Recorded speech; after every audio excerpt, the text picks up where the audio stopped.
Yeah, he's coming along pretty good. They opened up the rest of him. Maybe two.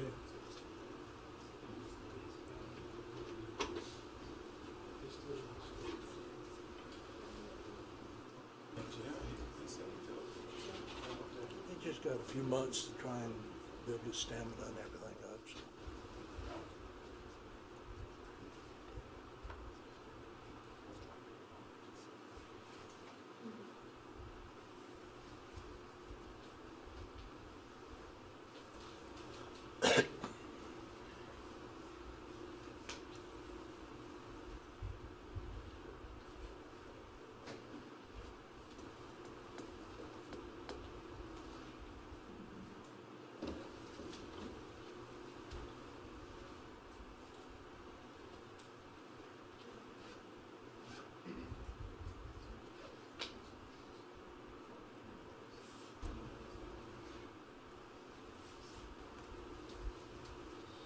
Lewis, these mics hot?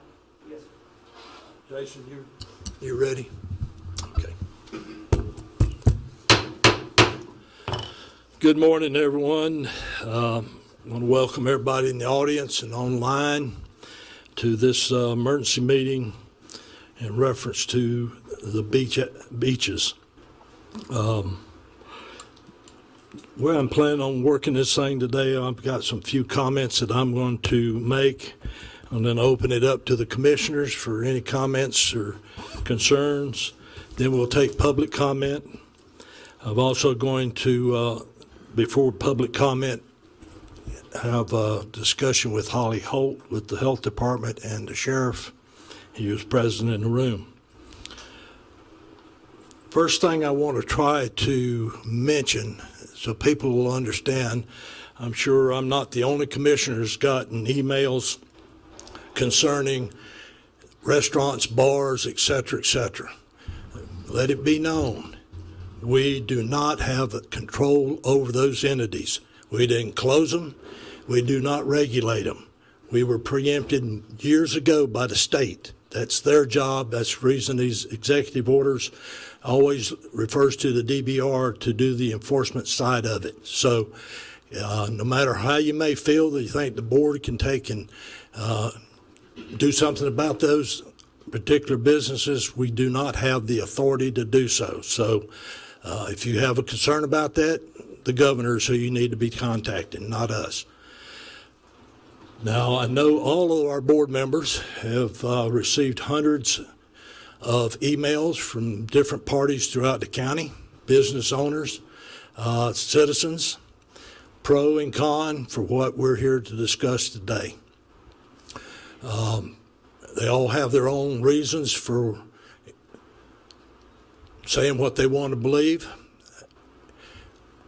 We up here on this board have agonized over these decisions that we have made over the last few weeks. It is very difficult here. None of us are professional doctors or anything of that sort, so we're having to rely heavily upon our health department, the state, and whatever guidance we can get from the feds. We are doing what we think, or have done what we think, was best for the county as a whole. I have to commend the people of this county because it's because of them and their social distancing, I'll get it right here in a minute, and other avenues that they've taken that our numbers are low. Now, we all know that anytime there's testing going on, and I expect that to probably improve, that those numbers could change. However, we have to make the best call we can. We're trying to do what is best. We fully understand that the business owners down there are suffering greatly. And we're trying to, I forgot to mention, if anybody's got an electronic device, silence them, or it's $5 in our coffee fund. So, and if you have a phone call you have to take, please step outside to do it, not inside the room. Thank you. So we're going to move forward here in just a minute. And my present agenda is commissioners' comments, concerns, questions to be put on the table. so that at the end of this meeting, we can take a vote one way or the other, whatever is proffered by the board and whatever their wishes are based upon how they view the present circumstances. So with that being said, and I'm going to open it up. Mr. Anderson, it's your beach, so talk to us. Mr. Chairman, if it's all right with you, could we get Holly Holt's report first? Yes, I sure can. Holly is here by Zoom, so she's I can see her, y'all can't, but go ahead, Holly. Okay, can you hear me? We can hear you fine. Go ahead. Okay. Luckily today, we're still at 32. We have had 32 positives since day one. The last few days, we have not had an increase in positives in our county, so that's great news. Out of the 32 positives, 20 have been female and 12 have been male, and the age range is still 20 to 90-year-olds. We've had these positives. The locations or the municipalities of these positives have been from Santa Rosa Beach, Miramar Beach, Freeport, Defuniak Springs, and Laurel Hill, which I believe shows up on the dashboard as a Paxton zip code. That's my information for today dealing with numbers in the county. Holly, can you respond to how many of those 32 are out-of-state residents? How many are locals? Okay, let me look at that because I'll have to look at my list real quick on that. Well, the majority are basically residents. Okay. It's eight that are non-residents or out-of-state residents. Okay. Not residents. Tony, you got... Holly, do we have is there any list like that 32 that they're no longer showing that they're positive or I know every time somebody goes on the list, it adds to the total list, but the list never subtracts any of them that are no longer showing the virus. Is that true? Is that kind of what's happening? Yes. As of today, we don't have anything that's been noted as recovery, and let me tell you the reason for that, and I do know the state is working on that now. Mm-hmm. If you look at different definitions across the United States, everybody has a different definition for recovery. So what is happening right now in our state office is they're talking about what that definition is, and they have let us know that in the very, very near future, which I'm hoping by next week, we will actually have the recovery definition that needs to be consistent across the state. And when that happens, they will start putting that on the dashboard of these individuals that are specifically recovered. But if you look at it, you know that there's been some that have recovered. And we actually look at that ourselves when we do contact tracing, but that has not been identified through the dashboard as of yet. Okay. All right. Thanks. Mr. Chairman, can I ask her a question? Can I ask a question? Let me ask real quick and get you, Danny. Holly, is our hospitalizations increased any? No, they have not increased. Do we still have? We have had some hospitalized. We still have, I believe, let me look at my information right here in front of me. We still have some in the hospital, but the increase in hospitalization we have not really had. We have a very minimal amount of individuals that have been hospitalized. Okay, I think it's a week or so ago there was like 6 hospitalized. Have we still got that amount being hospitalized, or is that number decreased? I'm looking at my numbers right here. We have a couple more that have been hospitalized since those numbers. Okay. Very well. Okay, Commissioner Gladwell. That was my question, except do you have any break between how many is in Santa Rosa Beach and how many is in the Defuniak Hospital?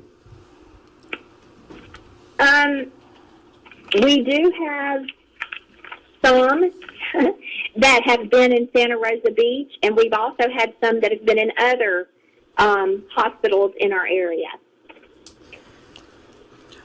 Okay. Mr. Chairman? Yes, sir. Yeah. Holly, how do our numbers compare to our neighboring counties, Bay County and Okaloosa County? With hospitalization and infections. and infection. Well, with basic positives, our surrounding counties have more positives, a lot more than we have had in Walton County. And as far as hospitalizations, I would have to go back and look at that information a little bit more specific. I don't have that to share with you. So I don't really want to say just assume that because they've had more positives, they've been hospitalized. I'm not sure about that. But I do, and I can look that up and get that information to you later. But I do know our surrounding counties, the ones that are coastal, have had more numbers than we have. Okay, thank you. Mr. Any other Chairman? questions for her? Mr. Chairman. Go ahead, Ms. Nipper. Hi, Holly. It's Melanie Nipper. Hey, Hey, so last night I wrote down, I guess it's the presidential's phase 1, and 2 of the criteria are downward trajectory of COVID-like symptoms in a 14-day period. So we haven't had a positive since Saturday, and like you said, the guidance is really across different in different states, but if we have not had one since Saturday, and today is Thursday, is that seen as a downward trajectory? Because I don't see where it says 14 days straight without a positive case. I thought I saw that at one point, but this is what I read from last night. Can you clarify that by chance? yeah, we have not gotten that guidance yet, Commissioner Nipper, on the 14 days. I'm not saying it won't come out soon, but we have not gotten that guidance, and I feel sure we are probably going to have another positive today or tomorrow.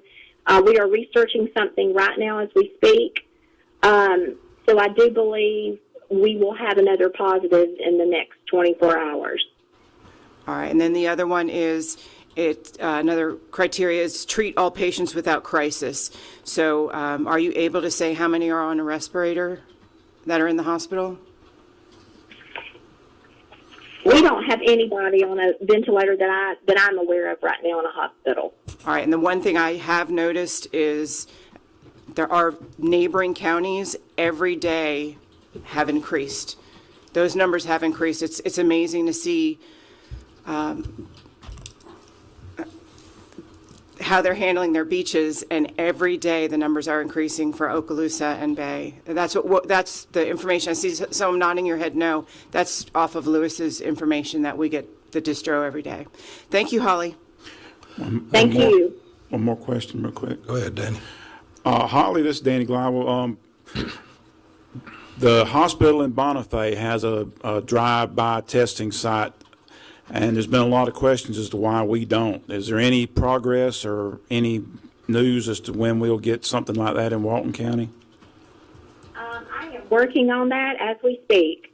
We have actually been working with Jeff with emergency management. We actually had a plan put together about 3 or 4 weeks ago for when we could obtain supplies and make sure that our resources are where we are. I basically am the kind of person that wants to have a drive-through that several can access it, not just for 20 people or 10 people, because we already have some of that going on in our county. Ascension is doing a drive-up test there on the Okaloosa-Walton line, and some of our providers, we've had lots of good cooperation from our providers in our community that are testing, and they're testing, various numbers. We're testing lots here at the health department. So when we do a community drive-through testing, I want it to be of some sort of magnitude that we are seeing lots of people and being able to do that. So I am working on that. As you know, when you start to work on a community drive-through testing site, you need to make sure that your lab can run those tests in a timely manner. The worst case scenario would to test somebody and they have to wait a week to a week and a half to get results back. So those are kind of the things that I'm working on right now, making sure that we have our collection kits in place and we have enough PPE to do that. Thank you. Okay. Holly, would it be safe to say that I know you've been working on this testing concept, but the requests have been basically slowed down because of all the resources that have been going to the hot spots in the state, Metro-Dade, West Palm Beach, and Broward County, and probably Hillsborough and Nassau-Jacksonville County. Is that a fair statement? That is a fair statement, and I will say something about the test site there in Bonifay. The hospital, that wasn't anything dealing with the health department. The hospital there in Bonifay were able to get a hold of or they were able to get a hold of their resources, and I'm not sure how. So I've actually got some calls into them to see who they use, but I do believe some of that has been an issue because there was a backlog of testing, and it took a while for people to get their results. And that's something really do not want to happen here in this county. Thank you. Any other questions? Ms. Nipper? Holly, was Hillary with Point Washington Medical, the clinic down there, was she able to stand up her testing? I thought we got an email, maybe that's one of the... Yes. She has actually been doing some testing there Have testing at down her at Point site, Washington. and she, amongst some others, will be partners with us when we put this community drive-through test together, and hopefully in the very near future. Excellent, thank you. All right, any other questions from the board? I've got one question, Holly, and you may not can answer it. On the way up here this morning, I was listening to the radio, and they reported that Dr. Bricks said they have a list of 22 states so far that they are considering for phase 1, and Florida was one of those. Have you heard that? I have heard that. The information we've gotten from our calls have been, of course, like everybody else, guidance will be coming forth from the task force soon. I don't know if that will be tomorrow, that'll be next week, but that's actually the information that we've received, is that there will be guidance coming from our task force very soon about reopening and those kind of things. Okay. I did. Any other questions from the board?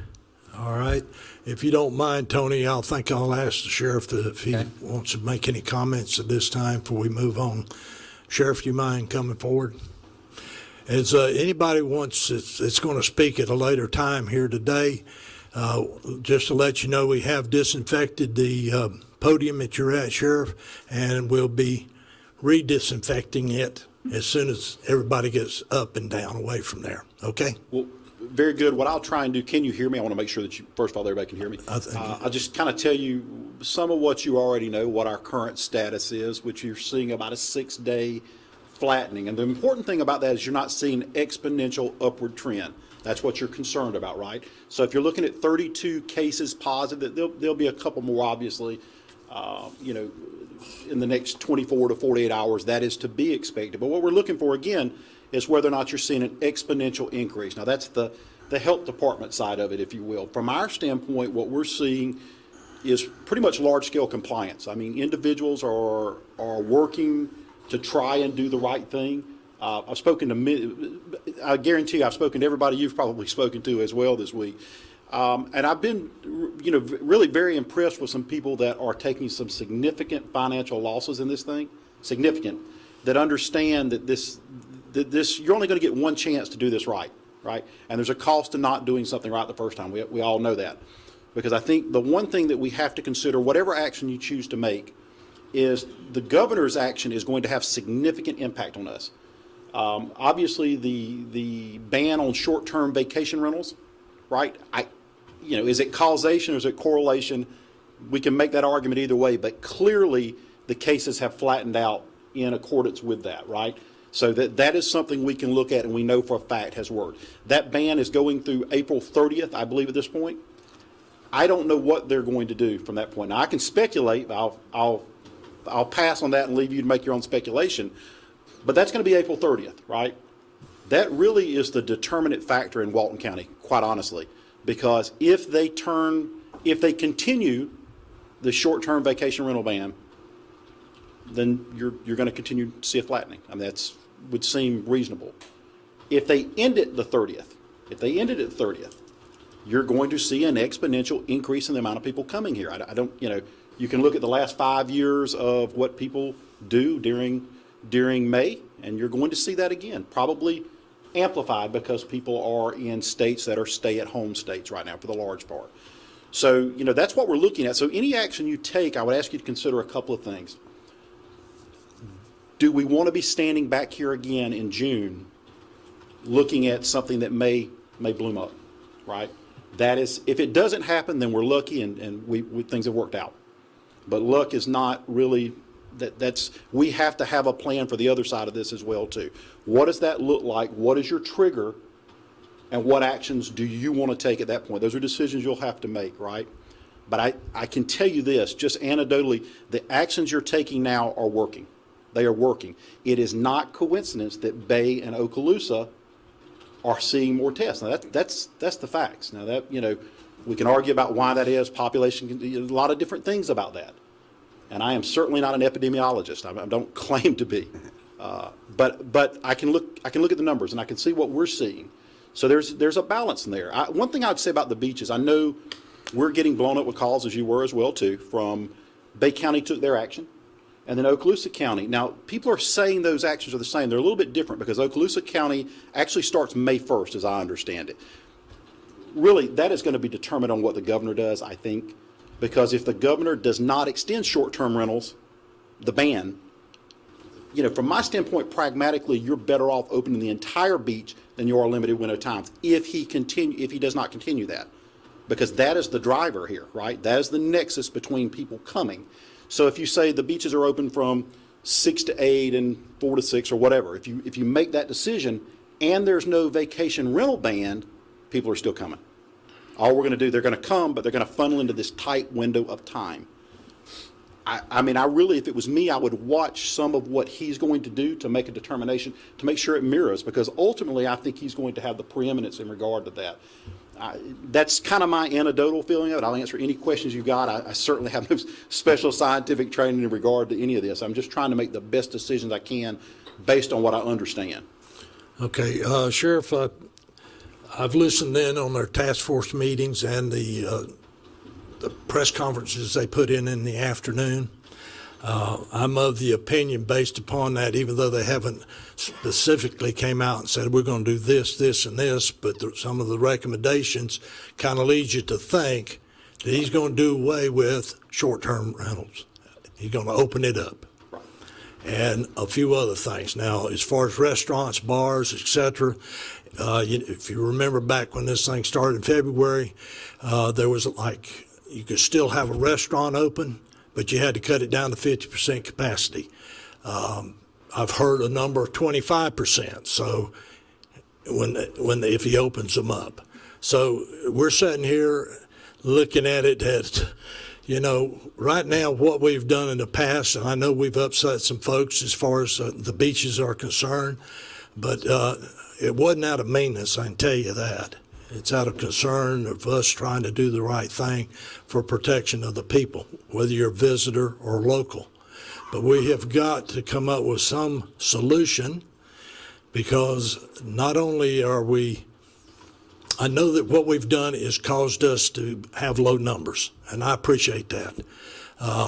If we keep what we got in place through June or May or whatever, the economy, I don't know, will ever recover. I understand right now that it's a possibility 50% of the businesses that are presently closed will probably not reopen.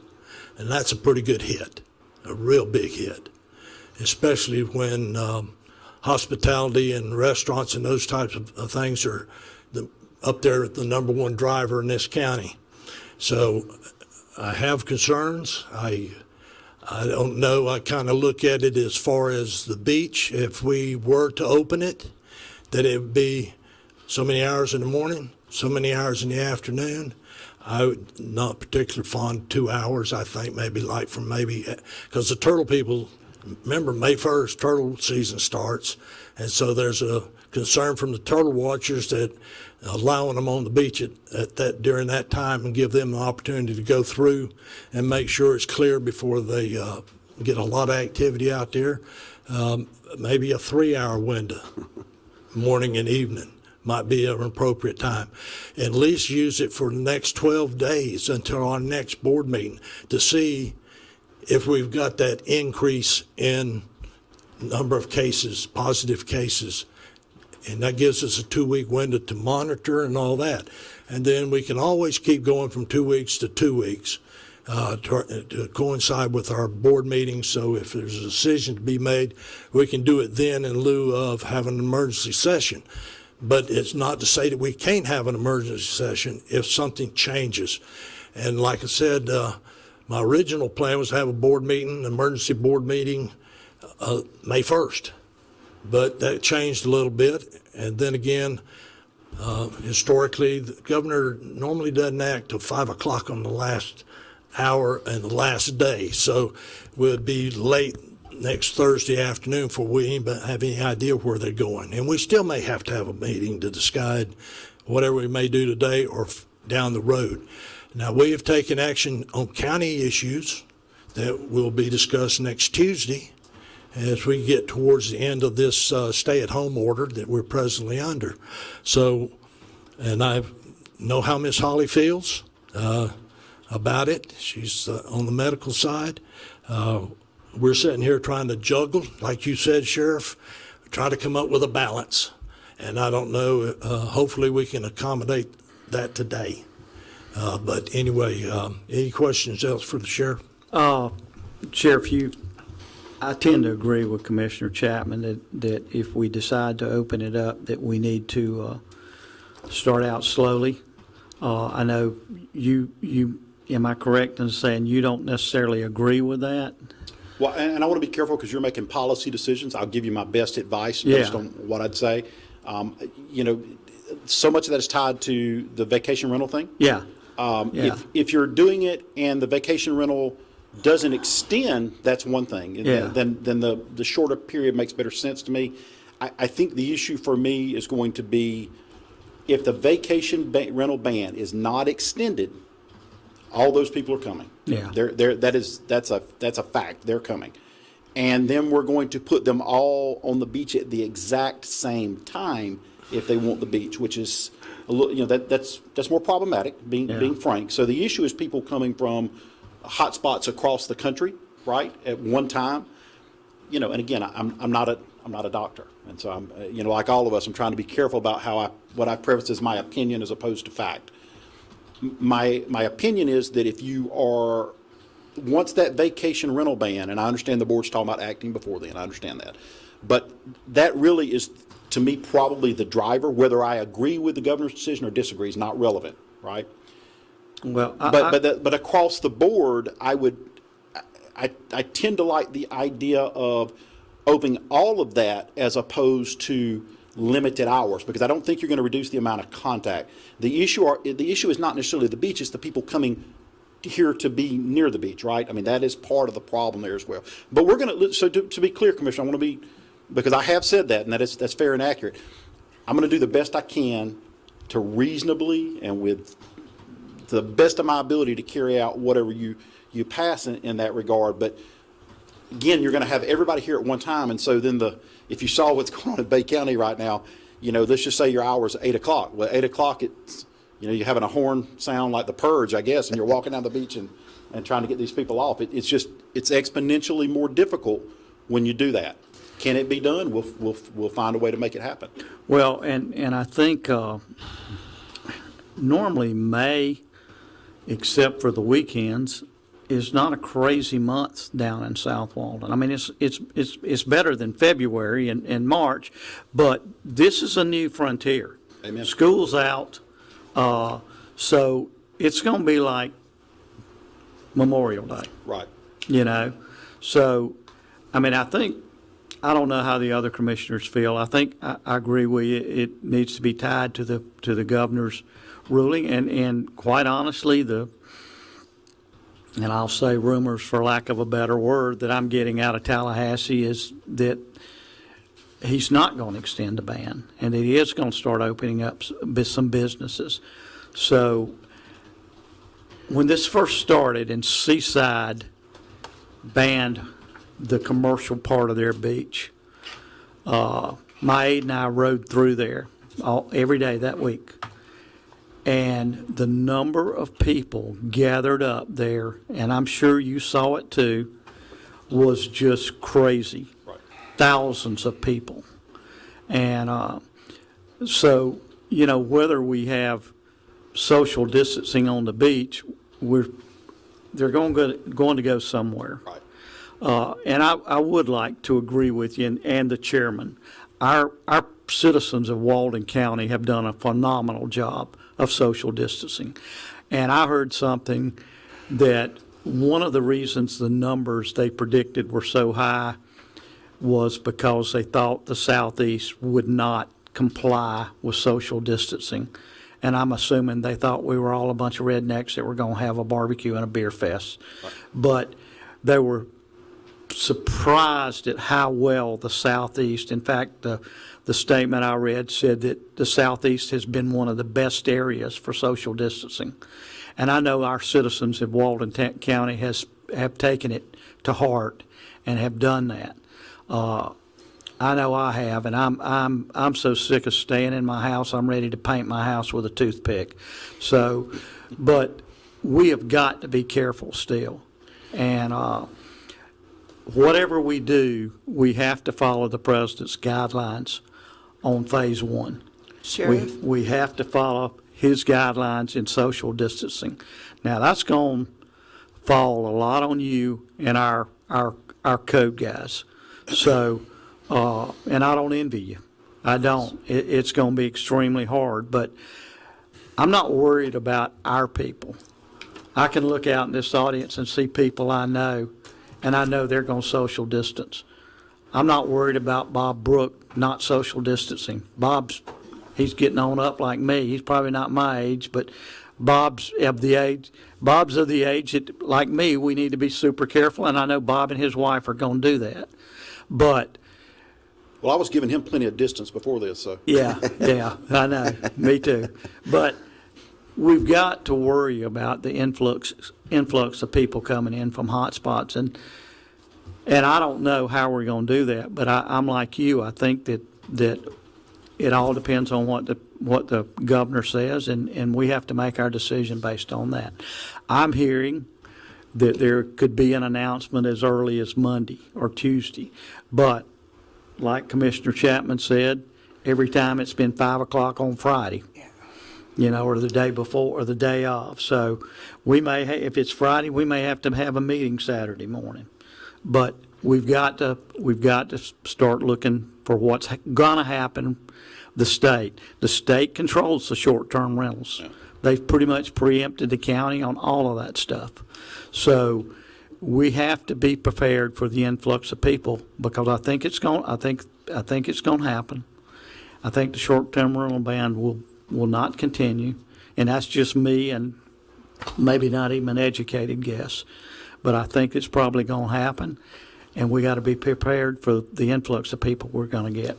Yeah, and that's the balance of reasonableness, right? I mean, that's at the end of the day, if that's something you can't control what you can control, mitigate what you can. If the federal judge or if the court or the legislature said we're going to open this up and this is what we're going to do, your actions, our actions as a community have to mirror that. They have to balance that. So we can't be out of sync with that, and we certainly can't preempt the governor's order from that regard as well. So talking about being out of sync, can I just confirm Okaloosa is open from 6:30 to 9 a.m., 4:30 to 7 p.m., and is that now or May 1st? As I understand, Okaloosa was May 1st. Okay. Bay County's is now at and then, hour. So Bay is 6 to 9, and then 5 to 8. So we've got these odd hours. Correct. And then the other thing is Turtle Watch is about a 7-ish. Was when when I spoke with them, they said it's probably the best 7:30 kind of window.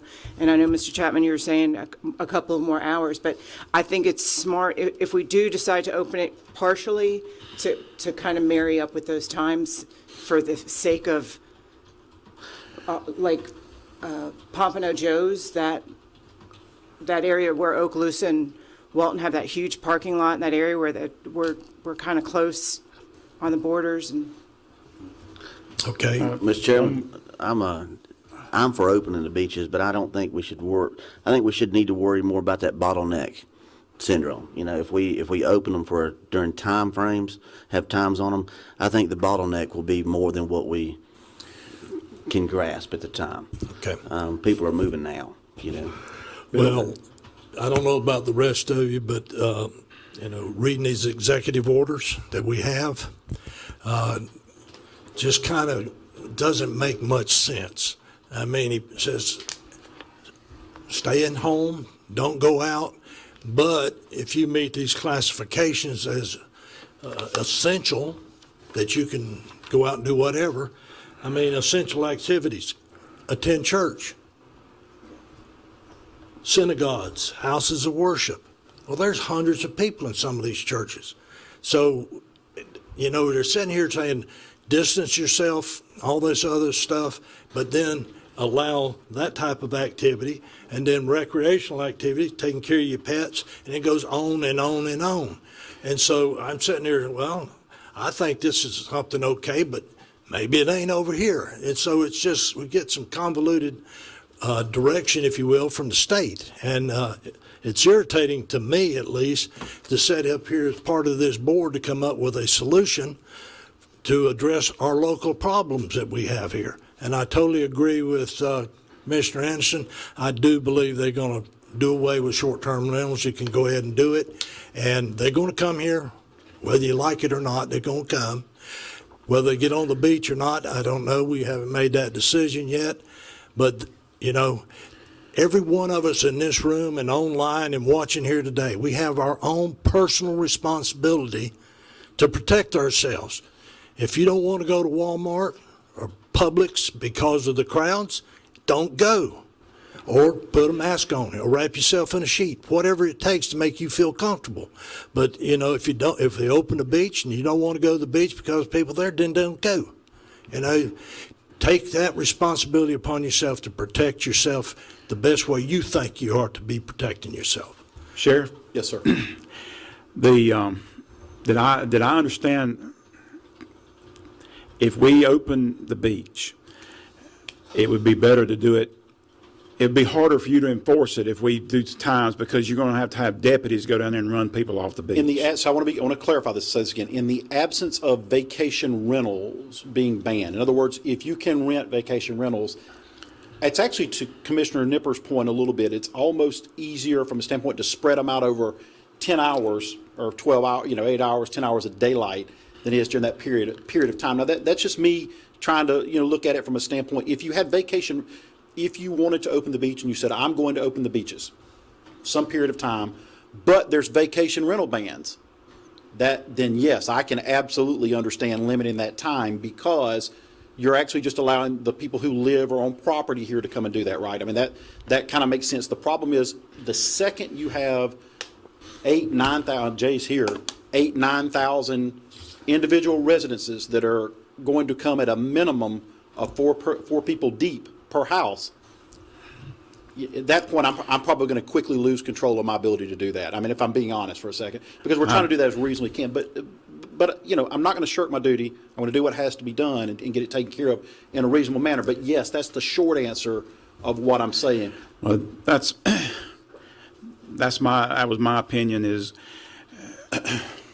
we're asking our deputies and our firefighters and our code enforcement officers to go down there and try to run people off the beach after 2 or 3 hours, when if we just open it up, I mean, if we're going to open it up. And I would say this, if we're going to open it up, even if the short-term rental ban stays, what's the problem with the homeowners who live right there going down there when they want to? So, I mean, it seems to me it makes your job and your people's job far harder to try to enforce something that, if we're going to open it up, why not just open it up? But I mean, I'll just address that one thing, and again, I'm always trying to be very careful of getting into your policy decisions, right?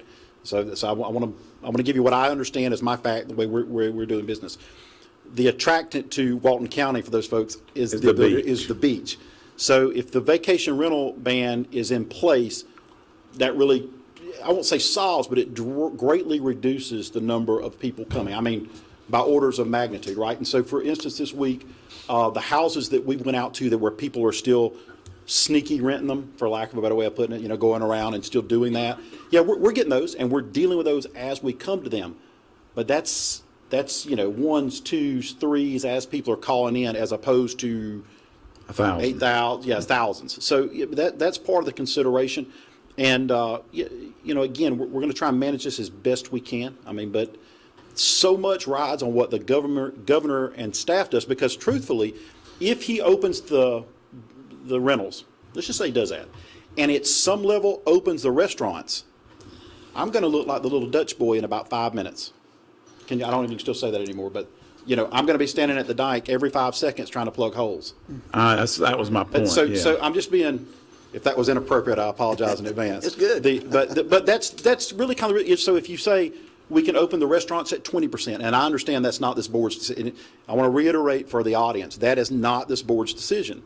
So if the governor opens the businesses, and the task force says, according to the president's order, 20%, whatever it is, 50%, whatever that is, people are here. So as pardon the country analogy, the horse is out of the barn. And so at that point, that's a different decision. So I from your standpoint, I know you're taking a lot of consternation and concerns about this, and as you well should, but so much of this is driven next week that's really going to drive probably a lot of what you do. But my commitment to you is what it's always been. I'm going to work with you. I'm not going to second guess your decisions. And I'm going to try and do the best I can to be reasonable and appropriate. I want to say this about testing real quick, just because I've been looking at these numbers, trying to follow them as well. We were a little concerned when people were calling about all the counties doing all this testing. And Mr. Jones and I had some good conversations about this the other day. The majority, all of them are basically private entities doing this. So the health department is doing some of the testing where they're getting them, but in Bonifay, they had 2,000 tests that they bought. The hospital buys and does. So just like with Point Washington, there's other folks, those are individual doctors and hospitals that are making those decisions. So I think it's important to know that. The other thing is the number of tests that are being done in this county, which is what that number is. I can't tell you. I'm not sure that anybody can fully, because the health department gets the number of tests that are reported to them and if they're positive. So if you go to your doctor and they don't report it and they test 50 people, that's 50 people that got tests that you don't know about. What I do know is about 500 people have been tested according to health department numbers, 494, but roughly 500 people. And it's picked up about 10 to 15% every week. So they are testing more people every week. That's a pretty good sign. Now, is that enough? Absolutely. I don't think not. But that's a good sign that they're actually getting more tests. So I just want to kind of give you those numbers as comparison. We did check Escambia, Okaloosa, Santa Rosa, Holmes, and Washington, because we had heard everybody was providing these tests, and we wanted to make sure whether or not that was, because you know what happens, the general term is, the county's doing it, Well, it's actually not the county, it's individual hospitals, and some by the health department, which is the same in all 67. So I just wanted to clarify that, and kind of defending Ms. Holt and those folks, because I think sometimes that gets a little lost in the mix. All right, thank you. Any other? Go ahead. Yeah, and the other thing in Jacksonville that we've seen them completely open, but they are maintaining the executive order of walking, biking, hiking, fishing, hunting, running, and swimming. That's no vendors, not turning this into back to where we were last year, keeping it healthy, keep people outside, but not turning it into an area where people are all of a sudden going to have a potential to stop social distancing. Can I say something about reasonableness with that too? Because we're going to get this call, and you're going to get this call immediately. So I want to clarify this. There are absolutists in everything, right? People that they read something, this is the only way it can be.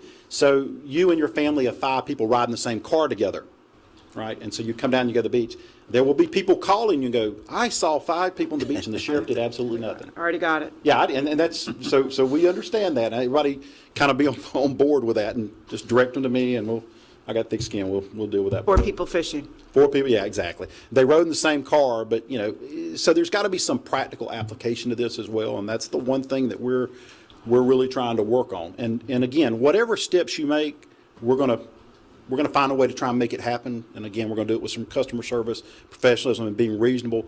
But I'm telling you now, the governor is going to drive so much of this that I don't want you guys as a body to take a beating for something, whether you agree with his actions or disagree with his actions. And I'm not proffering that. I'm just telling you, he's going to set the floor for this thing. And I think, Commissioner, you're right. I think it's going to be, Open. yes. If I had to lay money on it. Friday at midnight, too. Well, After the other years in thing, Tallahassee, that is the exactly other thing how with it the would work. restaurants and those activities there, if he opens them up, whether it's at the 50%, 30, whatever it may be, that's not an immediate open the door and everybody comes in. Because all of them have been out of the supply chain for weeks now. They've got to reestablish their distributions of their materials or whatever they need. Rehire. Plus, got to hire people back, and that's going to take some time. So even whatever he says in there, you could probably look maybe up to 3 or 4 weeks before somebody could actually address everything they got to do if they're in business. And but my biggest concern is the governor's going to lift that ban on short term, and they're going to come one way or the other. Whether the beach is open or not, they're coming. I've gotten some emails from out-of-state people. They've said they're coming, whether the beach is open or not. Mm-hmm. And they're going to commingle with our people in different restaurants or other settings. And, you know, the only thing I can do, and I fit into that group, Sheriff, I know you, I'm like me and your daddy. We're in that age group that I ain't supposed to be here if you listen to that. I'm supposed to be at the house. It should have been there 6 weeks ago. But I don't feel bad. I feel good. But I'm part of that group. And I'm making an individual choice on how I'm going to address it myself. And right now, I feel I need to be here. And if I get it later, well, I get it. I'll deal with it at the time. Okay, any other questions for the sheriff?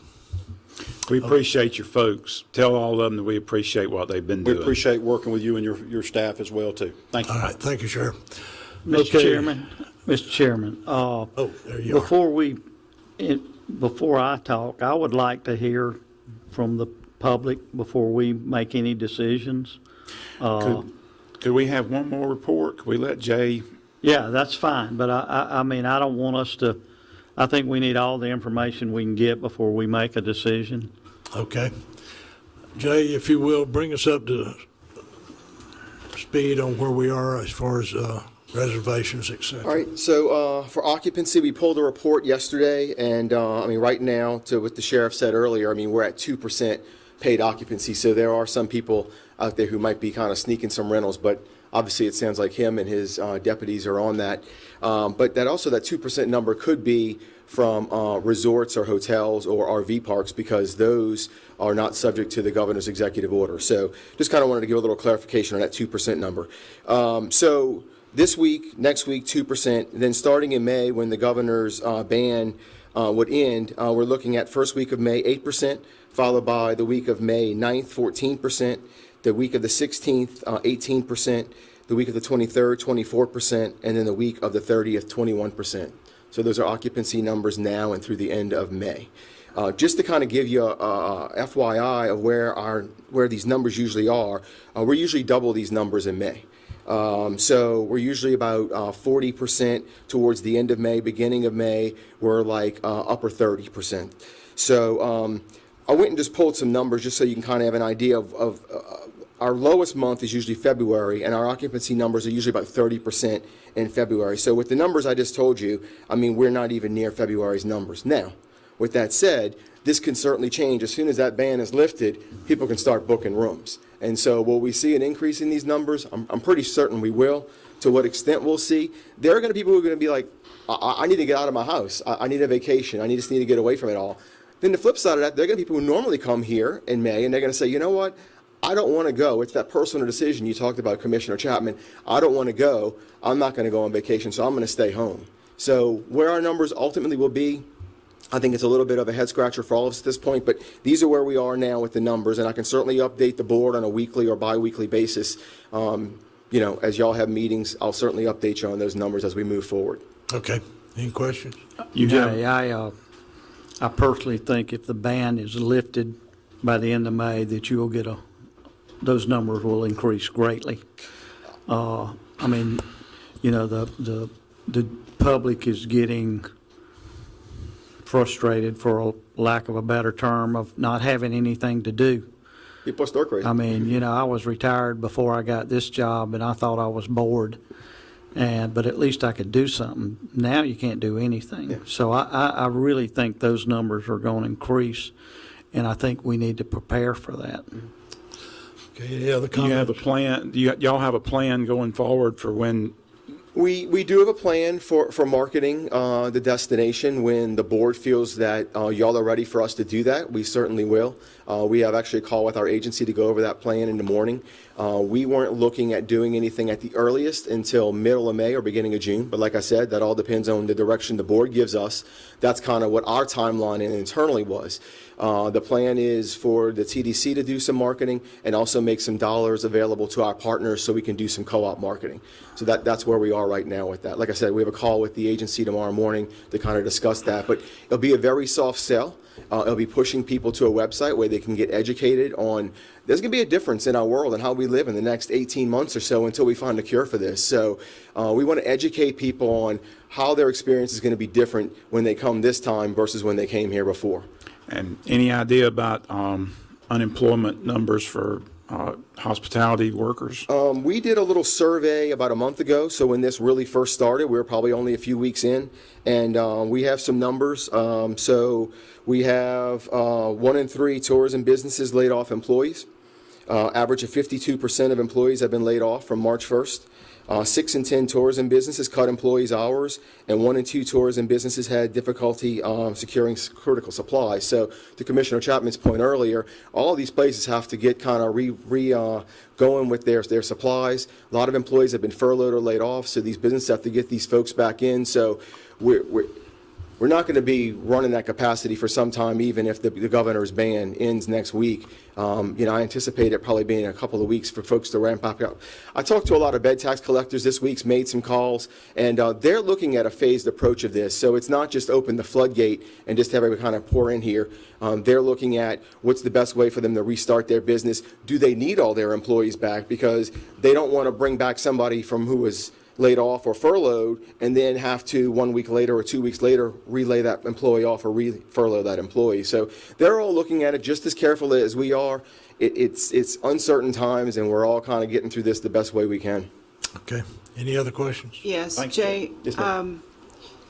our federal parks, this may not be your lane, but how are we, is DeSantis going to be the one to decide those to be open? Is that our call, or? So it's the state's call, but we've had some conversations with the state parks. Right. And so they generally follow what goes on in the local areas. And so if we were to reopen, and certainly Bay and Okaloosa, with them reopening, they'd probably look at a regional approach on reopening. So It's a significant number of miles. if I remember 5? correctly, I think it was 5 or 6 5. off the top of my head. Okay, any other questions? Okay, Thank you. yes, sir, Sheriff. Just one more thing, I meant to say this, and if I didn't, please forgive me if I've already said it once. I just ask you, whatever decision you make, whenever you decide to open the beaches up, that let's try and have a follow-up plan for if things go wrong, right? I mean, a contingency of what would trigger you to have to take more strenuous action, so that maybe we can all work together. God forbid, we hope that doesn't happen. We hope we continue to flatten. But I'd prefer to have a plan in place so that if something happens that causes us to have to step back, how would we do it? What would be the trigger to that? Under what steps would you want to take these actions? And let's go ahead and start dealing with that now, even if you don't open the beaches today, so that we're prepared for what it looks like in the future. Anyway, I just meant to bring that up. Thank you. Okay, thank you. Megan, if you would hold till we have the public comment, I want to take a short recess until noon, and if everybody be back in here at 12 o'clock sharp. And for those online, we'll be in recess till 12 o'clock.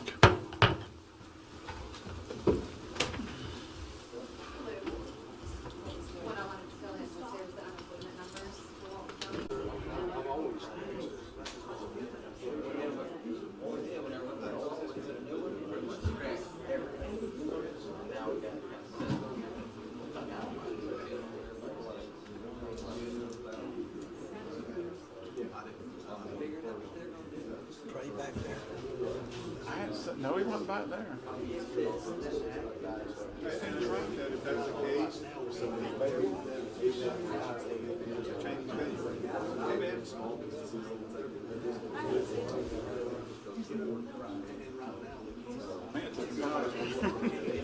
got to tie a belt around his neck. I've never seen him fight him.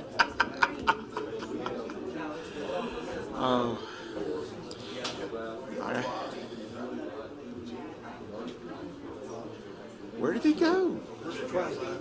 I'll check outside.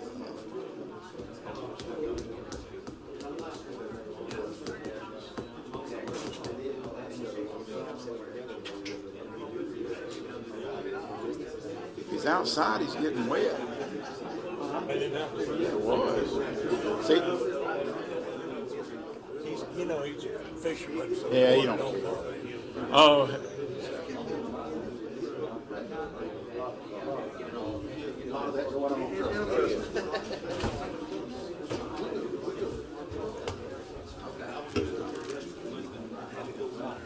Lewis, you ready?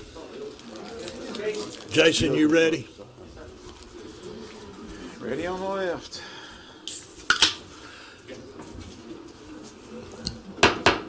Come back to order, please. Okay, is there any other questions the board has for Holly or the sheriff? Okay, we're fixing to go into the public comment section. Based upon the Zoom list I got here, I got about 10 people that's raised their hand to speak. We will get to them. I'm not sure how many people in here. 1, 2, 3. I see 4 of the audience here that wish to speak. Miss Megan Harrison with the chamber, you wanted to pass on some information you have, if you will, come forward. Thank you, Commissioner. Megan Harrison, CEO of the Walton Area Chamber of Commerce. First, thank you guys for your leadership. It's definitely not easy to be in your position at this time, and I know a lot goes on behind the scenes that not a lot of people see and understand and realize, so thank you for everything that you're doing. Commissioner Gladwell had asked specifically the question related to unemployment claims. There is a new dashboard that DEO released yesterday that will be updating as those claims are processed, and so for Walton County, for your benefit, the number of claims that have been processed and approved is 1,551, and of that, 481 of those are accommodation and food services. Walton County as a whole, our workforce is just over 31,000, so there is a lot of frustration, I know, with the Department of Economic Opportunities unemployment and reemployment assistance filing process, and they are making great strides. I commend their office on all the things that they've done to try to get that moving faster, but there are a lot of still pending claims and a lot of folks who are still trying to get their processes pushed through. I will also share the Okaloosa County data because I do believe that for some of our South Walton businesses, we have quite a few folks who come from Okaloosa County to work in our establishments. Their total workforce is 96,940, and approved claims to date is 4,295. Of those, 1,453 are in the accommodation and food services industry. Okay. Any questions for Megan? All right. Thank you, Megan. Thank you. All right. We'll go ahead and start the public comment section. I'm going to start in the room since we have at least a number that wish to speak. As you come forward, for those that's here in person, be sure to identify yourself to the clerk, spell your last name, so she has an accurate record. And for those of y'all that are out there that'll be calling in, the same thing applies. At least let us know who you are and spell your last name for the clerk. That satisfy the clerk over there? Okay, thank you. All right, gentleman right there, if you'll come forward. Thank you. Mark Douglas, Douglass. And basically, you guys already know a lot of this stuff. You've heard it before. You heard it at the last meeting. Specifically for the private beaches, before the ban, it was very spread out. Hardly anybody out there. I had more contact with people in this room or at the big box stores or grocery shopping by far than I met at the beaches. And you mentioned social distancing. You mentioned how people can make their own decisions. In this room, we are all spread out. But when we're talking to each other, I've personally witnessed almost everybody in the room within feet from each other while they're talking. And to say that we can't go to the beaches and be spread out on the beach is a little bit hard to swallow. So we've had to use walkovers. More people are next to each other in the walkovers. Walking on the sidewalk, once again, impossible to stay 6 feet apart. And lastly, I guess on a personal note, I got sick in January. I was sick for about 10 days. Last week on Friday, I had a an order for antibody testing at Quest, and it tested positive on Monday. So I personally had coronavirus in January, did not go to the doctor, did not take any medicines, and my body now has the antibodies for it. So I'm not at risk of getting sick whatsoever from the current strain. So that definitely is reassuring for myself, but it's also proof that I'm sure thousands of people are also in a similar spot. And we mentioned numbers. Numbers are going to increase because testing is more available. You mentioned the other counties, and other counties have higher numbers, quite frankly, maybe because they're testing more people. The virus is not going to go away overnight. Vaccine is not going to be available for a while. More people will get it, and we'll know that when more testing is available. That's it. Thank you. Thank you, Mr. Douglas. Okay, who else? Miss in the back. Bob, you're behind the lady. Come forward, ma'am. And then the gentleman right behind the mayor in the red shirt. I think you raised your hand, didn't you? Okay. You'll be right behind Bob. Go ahead, ma'am.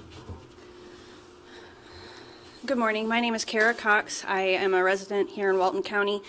I have lived in this area for nearly 30 years. This is the second of these meetings I've been to this week.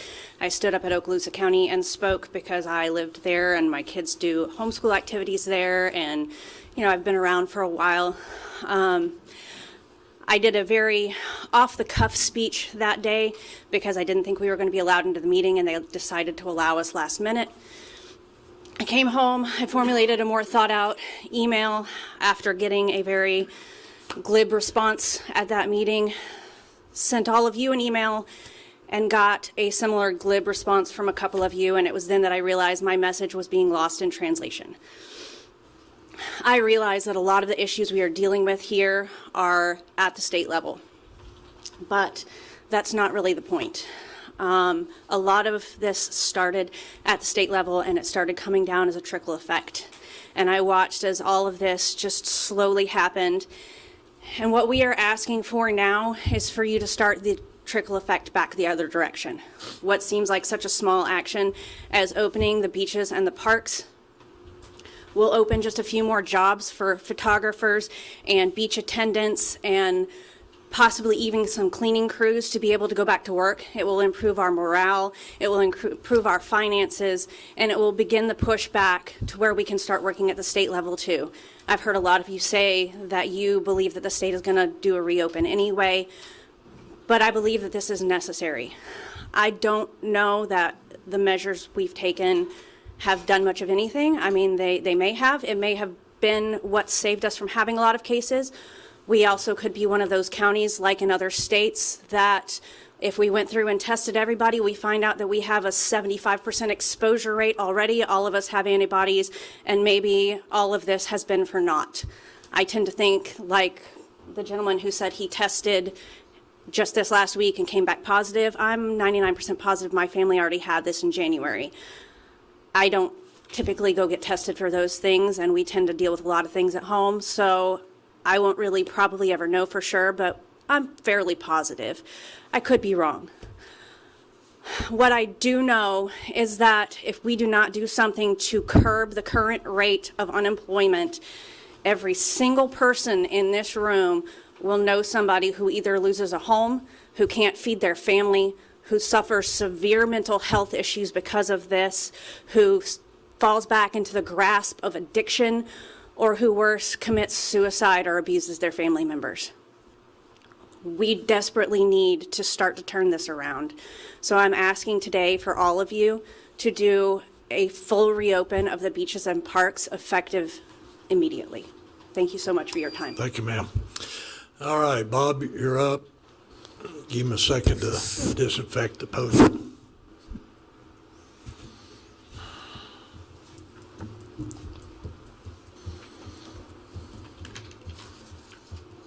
Bob Brook, B-R-O-O-K-E. Thank you for the opportunity to speak.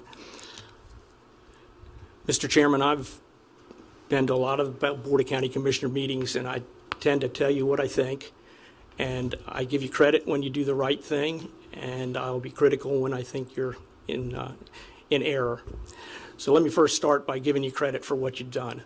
I think the key action that you had to take as commissioners was to do something to limit the number of tourists and people who don't live in Walton County from showing up here. And in fact, I had been out on the beach before any of the ordinances went into effect and talked to people who had made reservations within days before the time they showed up, because as soon as they found out the schools were shut down, they immediately said, it's a great time for vacation, let's go to the beach. And so the beach was a big attraction to bring people here. And I think your action to close the beaches to the public, to the general public, was an excellent move and had a huge effect on the number of people coming here, especially people from outside areas, potential hotspots that could have been previously affected and brought the coronavirus here. So I congratulate you and applaud you for that. Now let me go to the other side of the coin. There's always two sides to every coin, at least. So let me say something that I've actually stood in this room a couple of years ago and said to at least 3 of the members of the commission. I think Commissioner Chapman, Commissioner Anderson, and Commissioner Nipper. I think Commissioner Nick and Commissioner Glidewell hadn't been elected at that point. 2 things, and this is my real fault that I find with what you've done to date, because I believe you violated the constitutional rights of the citizens of Walton County by the last move that you made. And that was to close the beaches entirely, even to the people who own the part of the beach behind their homes as private property and their own private property. Just interrupt you. That's already been taken before a federal judge in Pensacola just a week or so ago, and it's still ongoing litigation. So I'm going to ask you not to speak to that. Otherwise, because our policy is we do not discuss litigation that's presently sitting there. Counsel? Okay, can I read from the Constitution and state law? That's pretty general public information. Bob, you can go ahead and make your statement on that, but I think everybody sitting up here knows what the Constitution is. And we took action, and that action we took was to protect the people of this county. And I understand that. It went to court. They've made a ruling at that point. From here on out, if you're going to keep it general, keep it general. But if you get specific to that beach and the action that we took, I'm going to have to shut it down. I would just like to remind you, even if you're familiar with the Constitution, it seems to me that maybe you haven't read it lately. The Fifth Amendment to the Constitution. I'm not going to sit here and let you throw barbs at us like that. We know what it is. Well, then let me refresh the memory of people who haven't heard it before. You got 48 seconds. Well, thank you. Amendment 5 to the Constitution. No person shall be deprived of life, liberty, or property without due process of law, nor shall private property be taken for public use without just compensation. The 14th Amendment, Section 1, no state shall make or enforce any law which shall abridge the privileges or immunities of citizens of the United States, nor shall any state deprive any person of life, liberty, or property without due process of law, nor deny any person within its jurisdiction the equal protection of the laws. Now, as elected members of the Walton County government, you swear us an oath when you take office. And that oath says, I do solemnly swear or affirm that I will support, protect, and defend the Constitution and government of the United States and of the state of Florida, that I am duly qualified to hold office under the Constitution of the state. Thank you very much. All right, next, sir. Thank you for the opportunity to show you how you are happy to shut people down.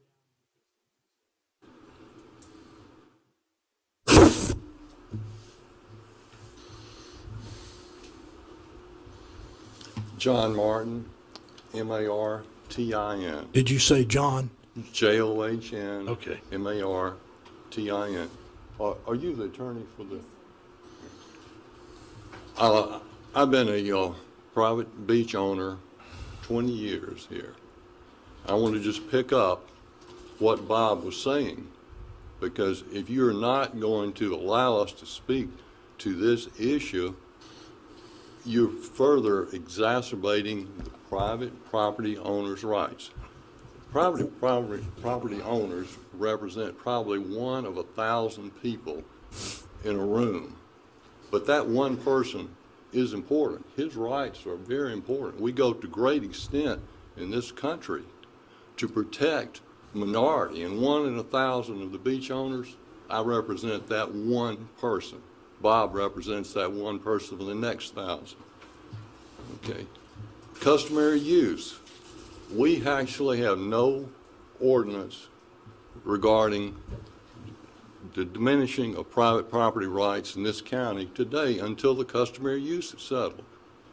So we have absolute property rights to that beachfront, subject to zoning, building restrictions, illegal activities, commercial activities, things like that. That is my front yard. Now, it's an unusual front yard at the beach, but it is my front yard. I would plead with you commissioners, who I respect and appreciate the job that you do diligently every 2 weeks, day after day. Open the beach to allow me to go into my front yard again, and I can be verified very easily by the code enforcement person who comes by. I have a copy of my deed and a photo ID over the TV at home now because of certain customary use issues that came up 3 years ago. Open it.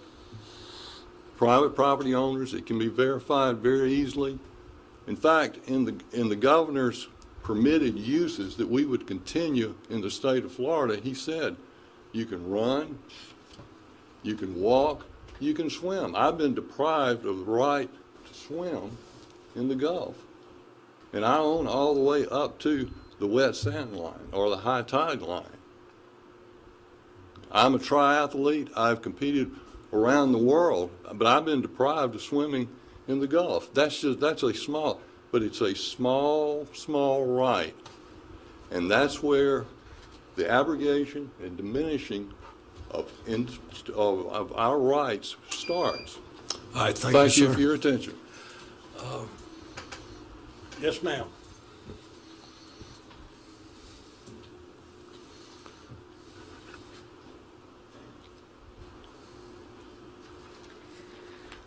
Okay, Kristen Camaret, C-A-M-A-R-E-T, and public speaking is not my forte, so I will try to get through this. Good morning, commissioners.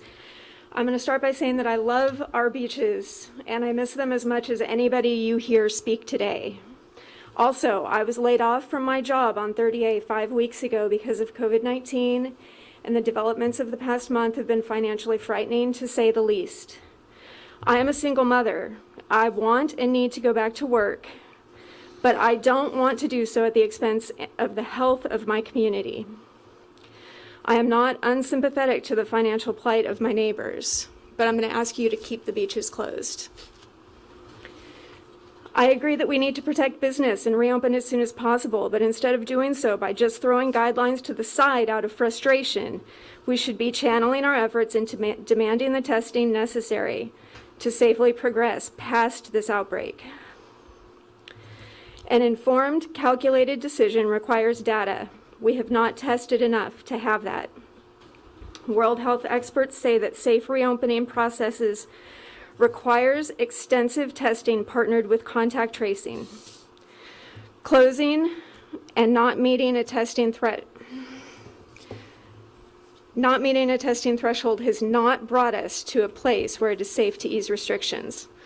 Our test positivity rate is what we need to be looking at, not just our low numbers. It is a hard statistic that shows that experts say we are only testing a small number of patients that we already know to be positive. In order to contain this virus, a wider sampling of the population must be tested. Combined with knowing that the virus can be spread by carriers who are asymptomatic, it is fact that Walton County has significantly more positive cases than the numbers do reflect. Our national testing positivity rate tells experts this is the case nationally as well. And because we are in a unique situation where people come to our county from other hot spots, we need to take this very seriously. They come here for the beach. There are people who will come to be stubborn even if we're not open at the beach, if they can. But the main draw is the beach, and we all know this. And there are I'm in the middle of it at work, thousands and thousands of people down there, and it's frightening.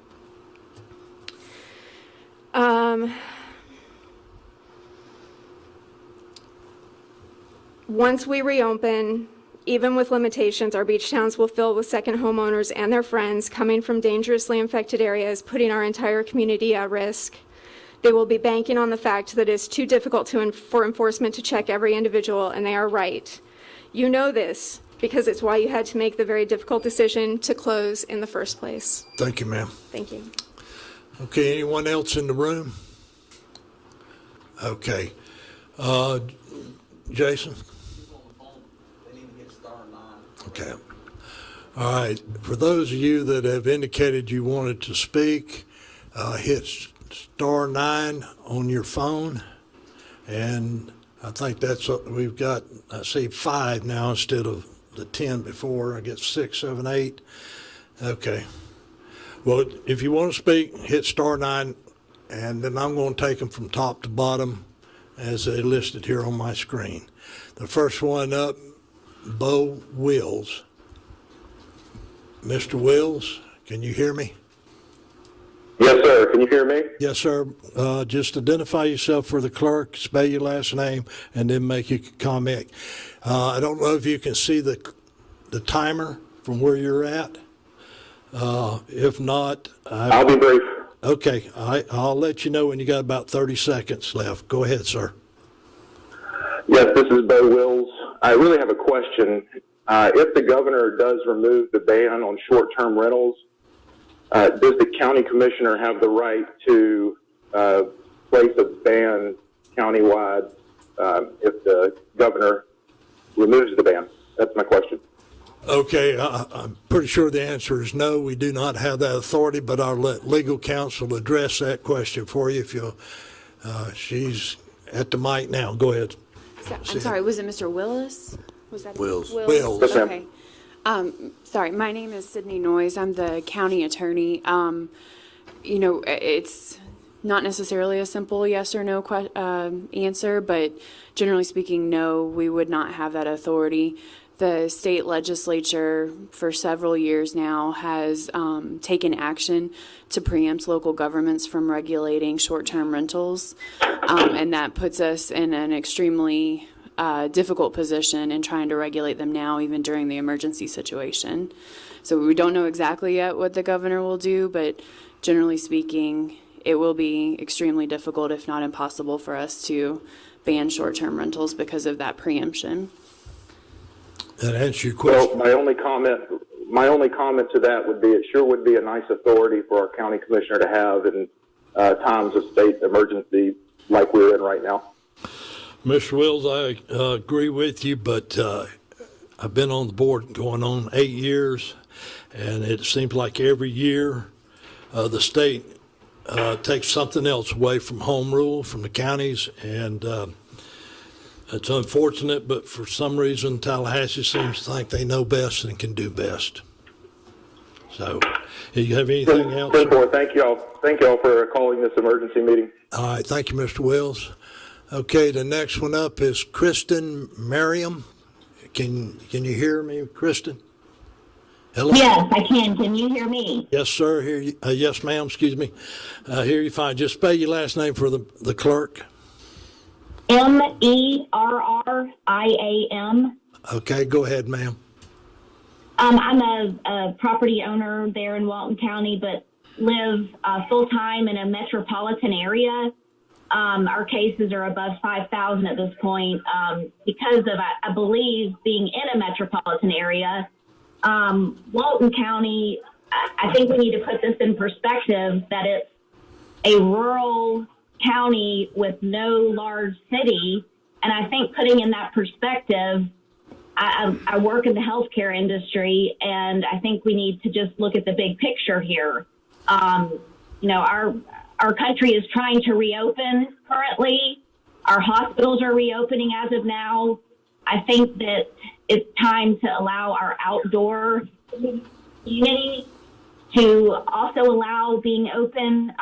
People here in my metropolitan city are outdoors. I think the likelihood of spread in UV rays and being outdoors is less likely. And I think it's very important for us to be able to get out and enjoy our backyards or our front yards like we are at our homes. And I think it's important not to limit people being in their residences that they own and operate.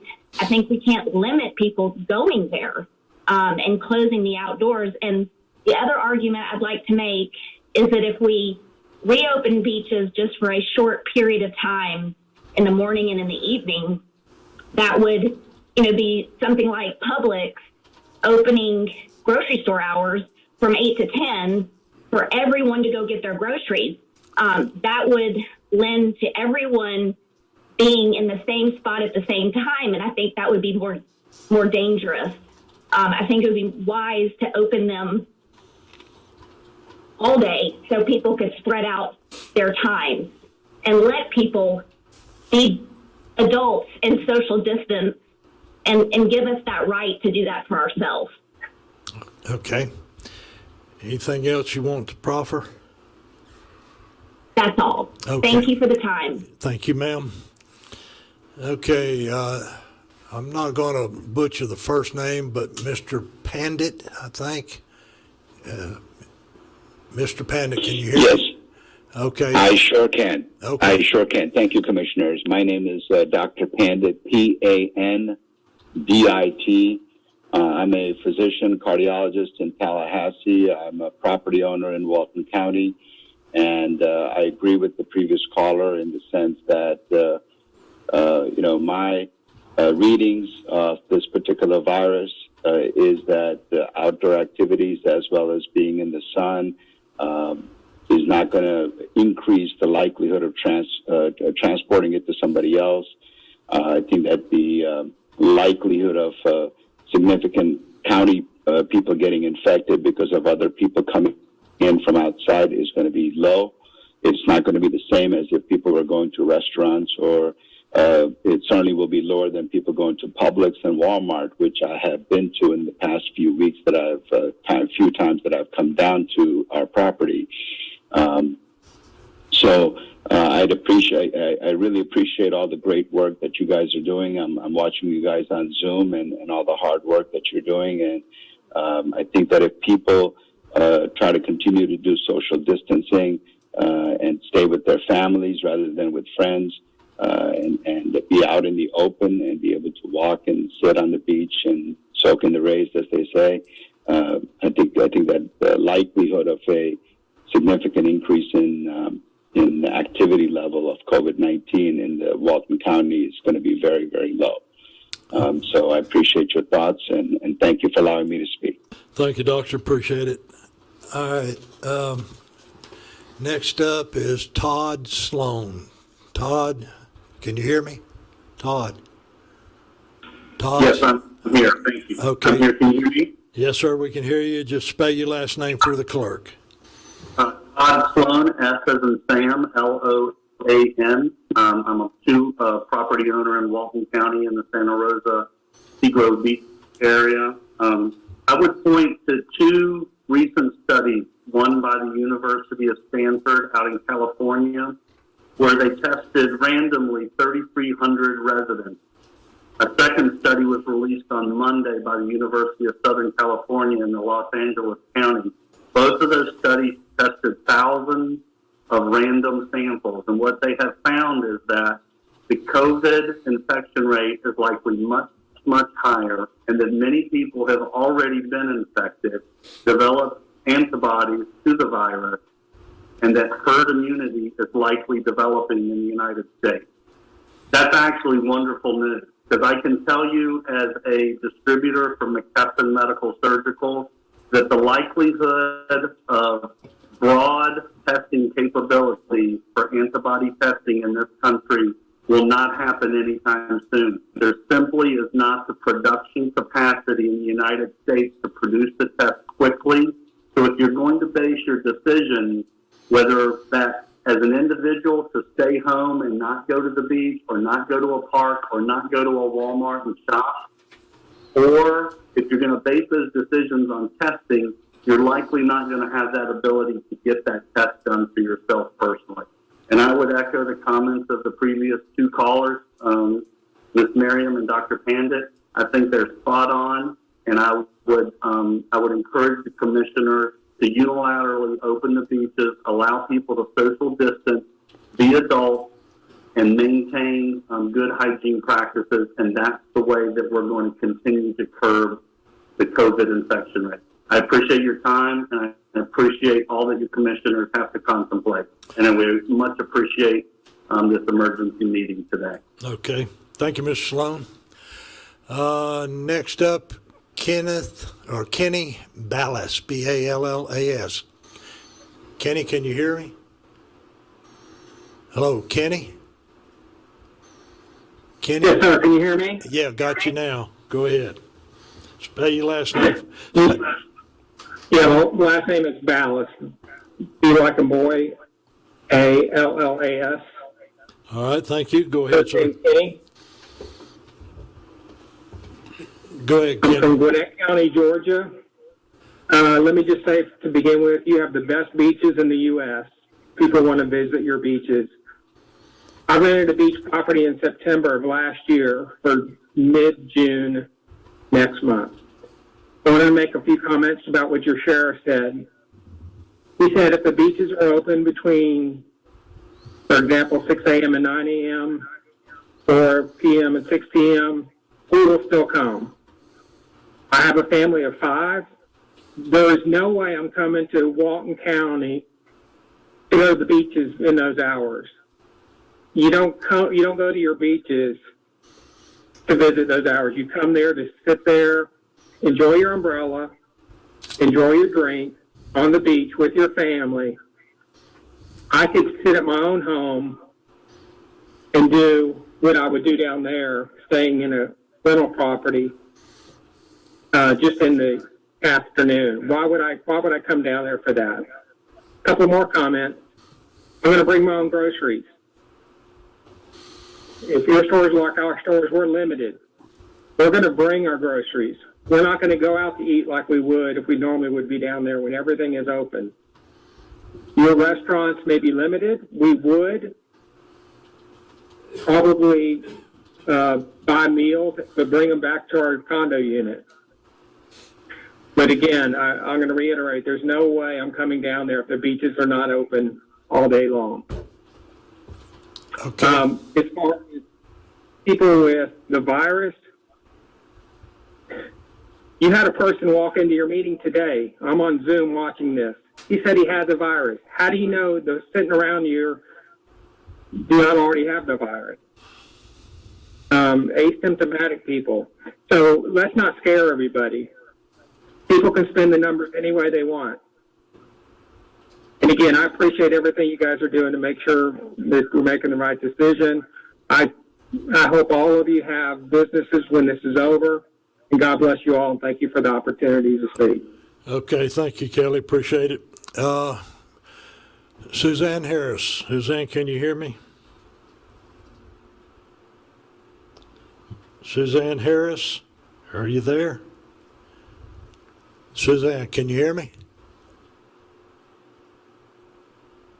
Suzanne Harris, can you hear me? Just jump down to the next one. Susan Myers. Susan Myers, can you hear me?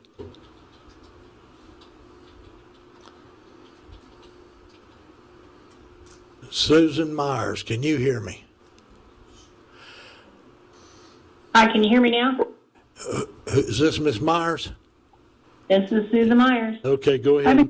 Go ahead. I've been coming to the beaches of Walton County since 1985, and for those who are second homeowners and renters, I just want to say I really appreciate you guys being part of the solution today and calling this emergency meeting. I have my own public relations firm, And one thing I can say, because I work in the political arena, voters are very disgusted when they see elected officials and they don't respond to their needs.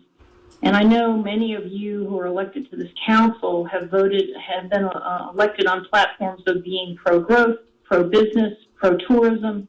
And right now you're hearing from a lot of people who live there full-time and visit often that tourism is a very important part of this community.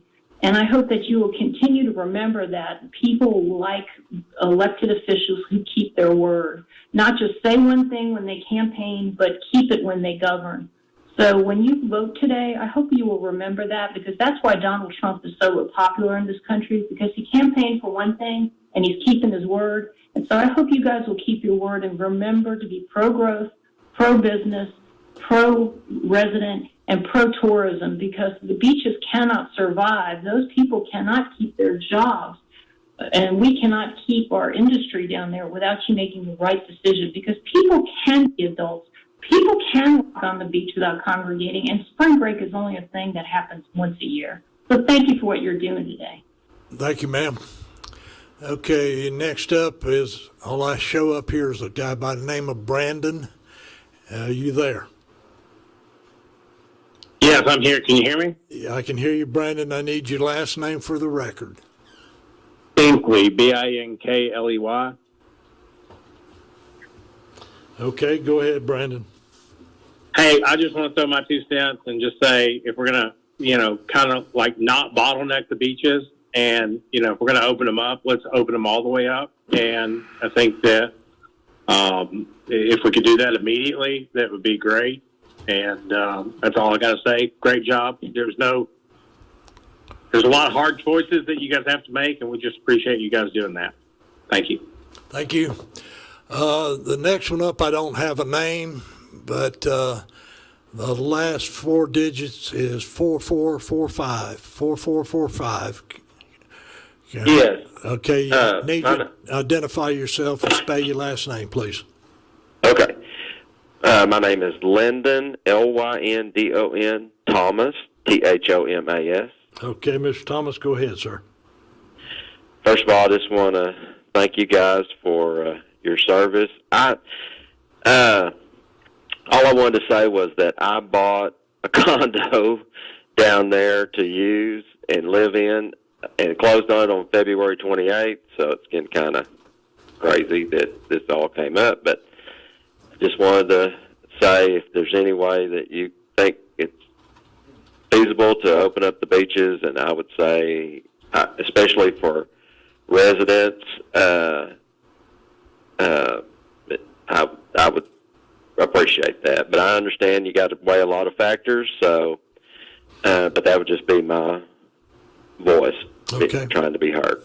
All right, Mr. Thomas, I appreciate it. Thank you. The next one up is the last 4 digits, 2265. 2265. Are you there?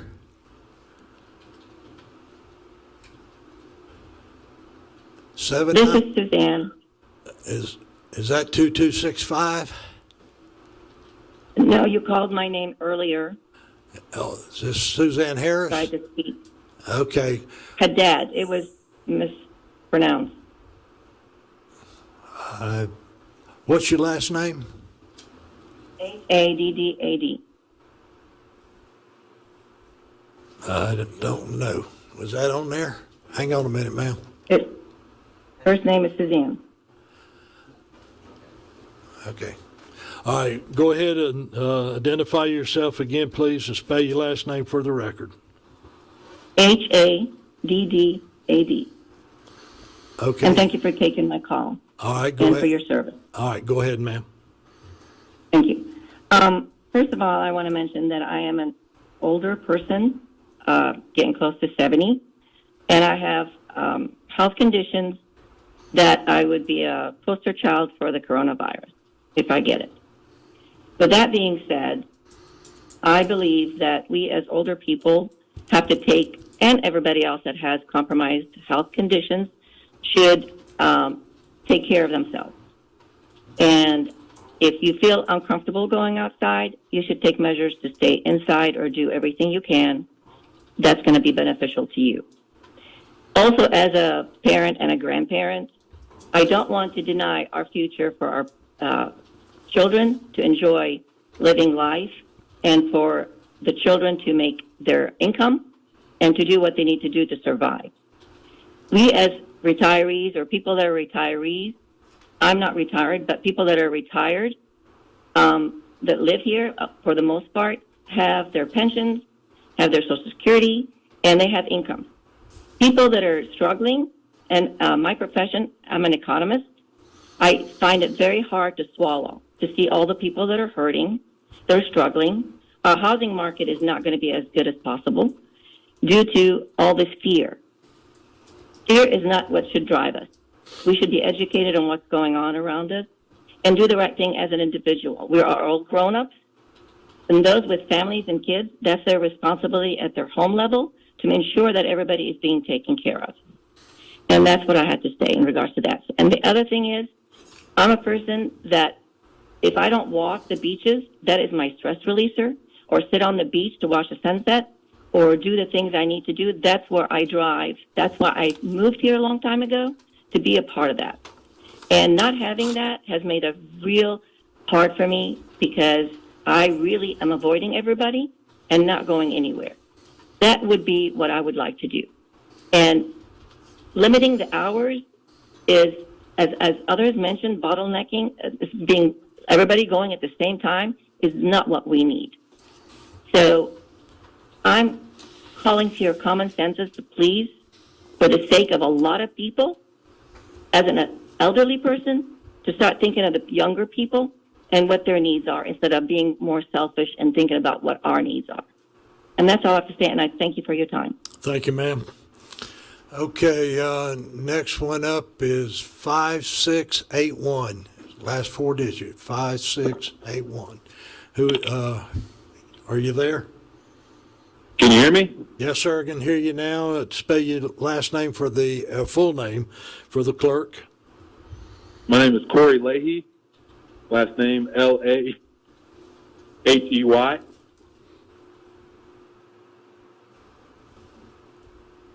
Okay, go ahead. I think it would just, I'm from out of town as well. I really believe that from a financial standpoint, opening the beaches would stimulate, the local economy as well as, drive up morale. I also work in the healthcare profession. I think that, a lot of patients we see now, they really just want to be outside, want to be able to interact with one another.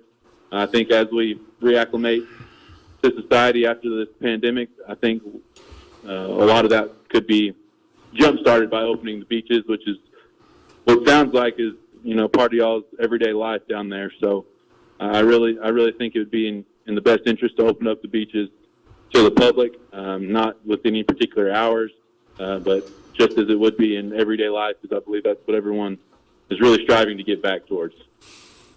Okay. Thank you. Is that it, Corey? Yes, sir. Okay. Thank you, sir. All right. Next up, Jim Bagby. Jim Bagby. Can you hear me, Jim? I can. You hear me, Commissioner? Yes, sir. Go ahead. Spell your last name. Okay, thank you, Chairman. The beach time is a commodity, and I agree with everybody that said don't limit the hours. I don't understand why our neighboring counties have done that, because you do. Everybody wants to be on the beach, and if you limit the time, everybody wants the beach at the same time. If you don't believe me, go down to one of the public beach walkovers and look at sunset, and you'll see almost every one of them has 6 to 10 people down there. And oh, by the way, they're not social distancing, but they're all as far down as they can get watching the sunset. The one thing I would say is try to do it. Don't do it today. Do it either starting Saturday morning or starting April 29th after your April 28th meeting, where you might be able to readjust. You've got to give the sheriff and code enforcement and the beach lifeguards some time to put in place a plan to increase patrols. I would limit it, though, to daylight hours. because I think the sun is good for people. I think walking the beach is good for people, but they really don't need to be down there after dark. They're not getting any benefit, maybe some mental benefit, but I wouldn't limit it during the daylight hours. And I would just ask you, I'm okay. I'm hoping the governor extends the short-term rental ban, a week or 2 weeks into May.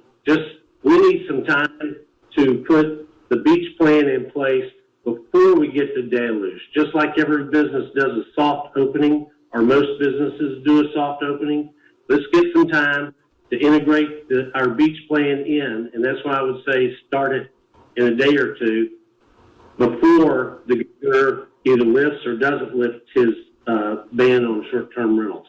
Thanks for everything you're doing, and stay safe. All right, thank you, Jim. Next up is Brian Montague. Brian, are you there? Brian Montague, can you hear me? Yes, sir. Can you hear me, Mr. Chairman? Yes, sir, I sure can. If you will, spell your last name for the clerk. Montague, Montague, first name Brian. Okay, thank you, Brian. Go ahead, sir.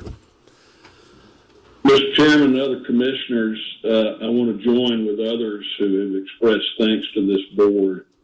In my case, and during my wife's and my residency in Seagrove Beach, we've had many opportunities to observe and appear before this board, and my observations from that vantage point is that this board, to a person, researches and weighs competing considerations. It bases determinations on the evidence before it, and it reaches conclusions based on earnest consideration of the competing factors. That's always been my observation, and I would ask, as I know you will, that you please do the same here. And with that preface, my comment is really one more about process than outcome. In terms of outcome, I'm not sure that there's any perfect policy decision here. There's a number of imperfect ones, and so I wish you luck. But in terms of process, whatever your decision with respect to the beaches, please do what Sheriff Atkinson suggested by monitoring trends in COVID positives going forward and tailoring your actions as a board going forward accordingly, and base your decisions on medical science as best you can, and articulate the basis for and the limitations on your determination in the resolution that comes from today's emergency meeting, for which I thank the board. Thank you, Mr. Chairman. All right, thank you, sir. Okay, next up is, I don't have a last name, first name, Brittany. Brittany, are you there? Brittany, are you there? Hello, Brittany? All right, I don't hear her. We'll go to the next one. I think you're not the only one. Okay, hang on a minute. Who is this? Hello, is this Brittany?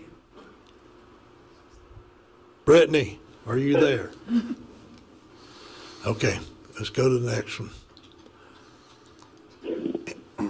Ann DeCaprit, I think is it. Ann, can you hear me? Ann DeCaprit. I can. Can you hear me? Can you hear me? I got you. Just spell your last name for the clerk, please. It's DeCapite. DeCapit. Okay, thank you very much. Go ahead. Okay, thank you so much for your leadership and all the time that you're taking to help inform all of us. I'm an out-of-state owner with 2 properties in Walton County, and I'm in agreement with many of the last few callers in favor of opening the beaches. As a vacation rental owner, I just wanted to kind of, give a little bit of my perspective with regard to bringing people to the beaches.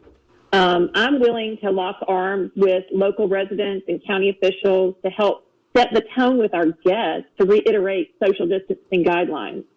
And I really believe I've got a lot of friends that are also out-of-state owners, and I know there's many of us that would be willing to do the same. I agree it's time to take the next step to open the beaches and put some policies in place to move things forward in Walton County. Across the United States, we've had 6 weeks of training in social distancing, and I really believe that people will step up and continue to do it. And as an owner, I'm happy to do my part with educating guests and helping keeping them and local residents safe. And I'm wanting to come over there too. I mean, I bought there because it's our favorite place, to be. So just thank you for all you're doing, and I appreciate the opportunity to comment. All right, thank you, ma'am. Okay, next up is Brittany. I don't have a last name. Brittany, are you there? Hello, Brittany. She shows she wants to talk, but I can't get her to talk. Brittany, are you there? All right, we'll move on then. Next one up, I'm going to spell the last name is B-D-R-O-Y. I don't know if that's a last name or what it is. Is B-D-R-O-Y? Yes, can you hear me? It's Dr. Bradley Droy, D-R-O-Y. Okay, Doc, go ahead, sir. Okay, thank you. I didn't know how many was going to be in front of me or behind me. Anyway, I've been watching, and I'm a full-time resident in Santa Rosa Beach, and I'm a toxicologist. For a living, what I do is really probabilistic analysis and risk assessment, and so I've been following this, and of course, I think like a lot of us. We were, excuse me, my phone was ringing. A lot of us were, we were filled with a lot of fear at the beginning. I think a lot of us still are. I heard some of the comments today to that effect. And over the course of time, we're starting to accumulate a lot more information. And I've been studying this ad nauseum for the last couple of months, actually, and I heard someone talk about the penetrance of the virus. It's becoming very clear that a airborne respiratory virus like this is going to be virtually impossible to contain, and that the numbers are trending in a more, if you will, even though it's always unfavorable to see loss of life, of course, but it's trending in a direction that's going to show probabilistics that are more in line with common flu type numbers when this is all settled. And so, therefore, I think that to have these decisions to be more science based, the best we can, and not to necessarily accept the narratives that have been outlined that we hear driven into us each day by the media and other aspects of the federal government and state government. So I would offer my services pro bono any way I can as a resident of Walton County. This is what I do. I'm a risk assessor, toxicologist, and I'm a reservoir of useless information. But other than that, I'm on a serious note. I feel like I could help in this situation if you wanted to. So, thank you again for a few minutes to pontificate. Thank you. All right, thank you, Doc. Next up, Randy Sims. Randy Sims, you there? Can you hear me? Go ahead, Randy. Spell your last name for the clerk, please. S-I-M-S. All right, go ahead. Okay, just first of all, I'd just like to say that the numbers are so good in this county that it's wonderful news. Out of the 28,232 cases in Florida, we only have 32 cases, and I didn't hear the result of how many have actually been cured. Apparently, we don't have that. As a percentage of Florida, that's 0.0011. I've been tracking that number, and at one time it was 0.0066. So for the person that wanted to know, is there a downward trend? There is a downward trend. The sheriff is right. You should see Sunset up and down 30A. You're not going to be able to control certain hours. You might as well open up the whole thing. The numbers are so good that I just can't, in my own mind, see how we can't reopen the beaches. Now, I'm retired. I'm a resident. I am a beachfront owner. But I'm retired from the bank that bought most of the failed banks up and down here. And I'm going to tell you, if we open them up today, there's going to be foreclosures. There's going to be bankruptcy. We're going to have some problems. If we don't get this economy going, there's going to be more foreclosures.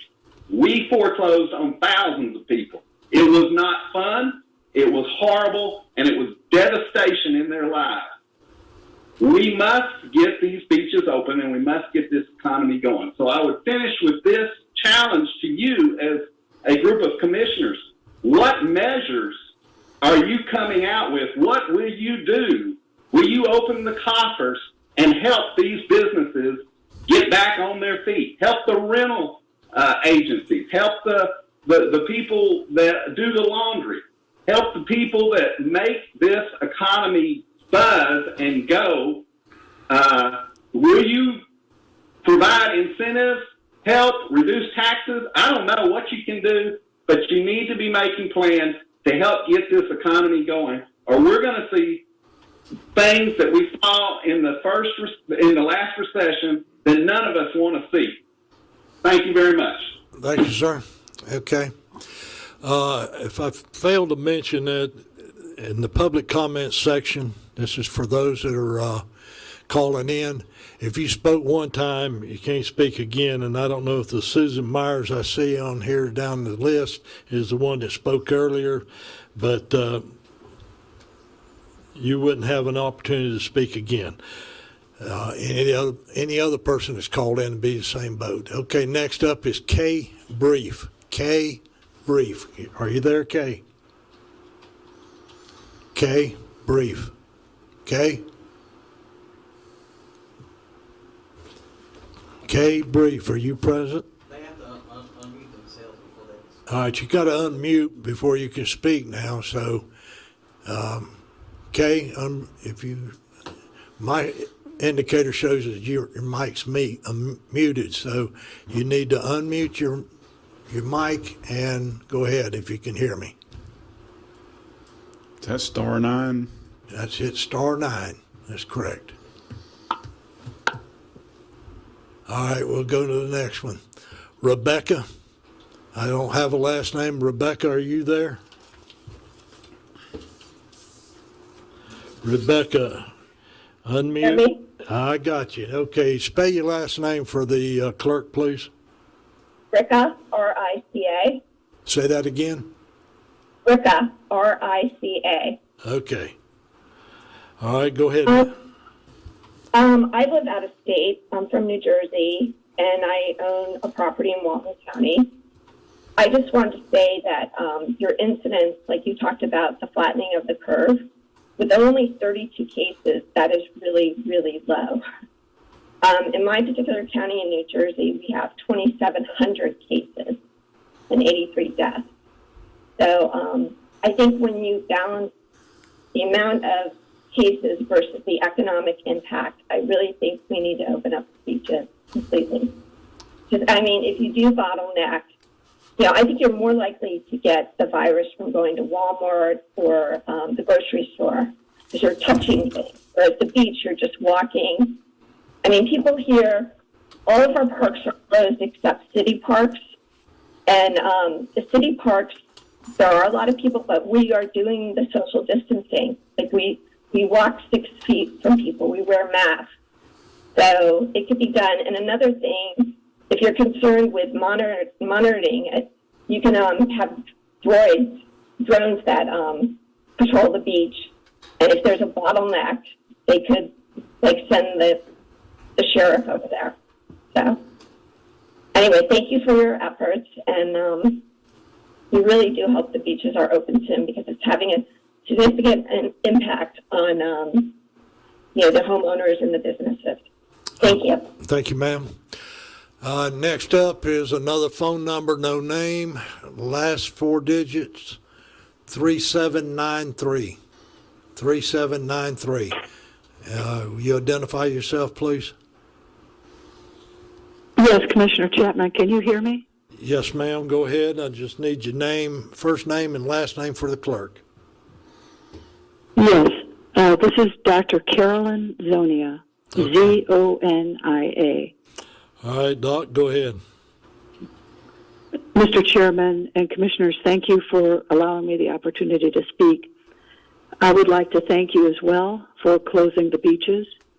I was as disappointed as you that your first attempt to just close the public parts of the beaches and try and get some voluntary cooperation from other beachfront owners failed. I was very disappointed that that failed and that forced you into closing the entirety of the beach.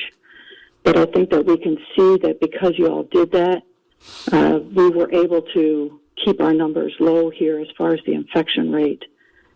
There are parameters in place for how to reopen. And Commissioner Nipper referenced this as well. The White House Task Force actually has steps for phase 1 in order to try and reopen our economy. I sent you all an email pointing out the American Medical Association's parameters for resuming our activities as well. And all of these stress that you must have robust testing in place. And unfortunately, we're not there yet. From what I've heard from Ms. Holt at the health department and from others, we are trying to ramp up this testing. But as a frontline emergency physician, I can tell you this is not the flu. And if we're not careful, lives will be lost. So I applaud what you've done so far. I hope that you will continue to keep the beaches closed until we actually have a plan in place to assure that the public is safe to resume our activities. Thank you for the opportunity to speak. All right. Thank you, Doc. All right. Next up is another phone number, 7302. 7302. Whoever that is, please identify. Good afternoon. My name is Christy Hart, H-A-R-T. All right, Chrissy. Can you hear me, mister? Yes, ma'am. Go ahead. Thank you, sir. Good afternoon. I applaud you as well for the efforts that you're taking to balance the safety of your community's health and the safety of your community's economic well-being. I realize that that has to be a very difficult position that you are all in. We are remote. We're in Atlanta, Georgia, and every year we apply our vacation money to come down to Walton Beach and stay at One Seagrove Place.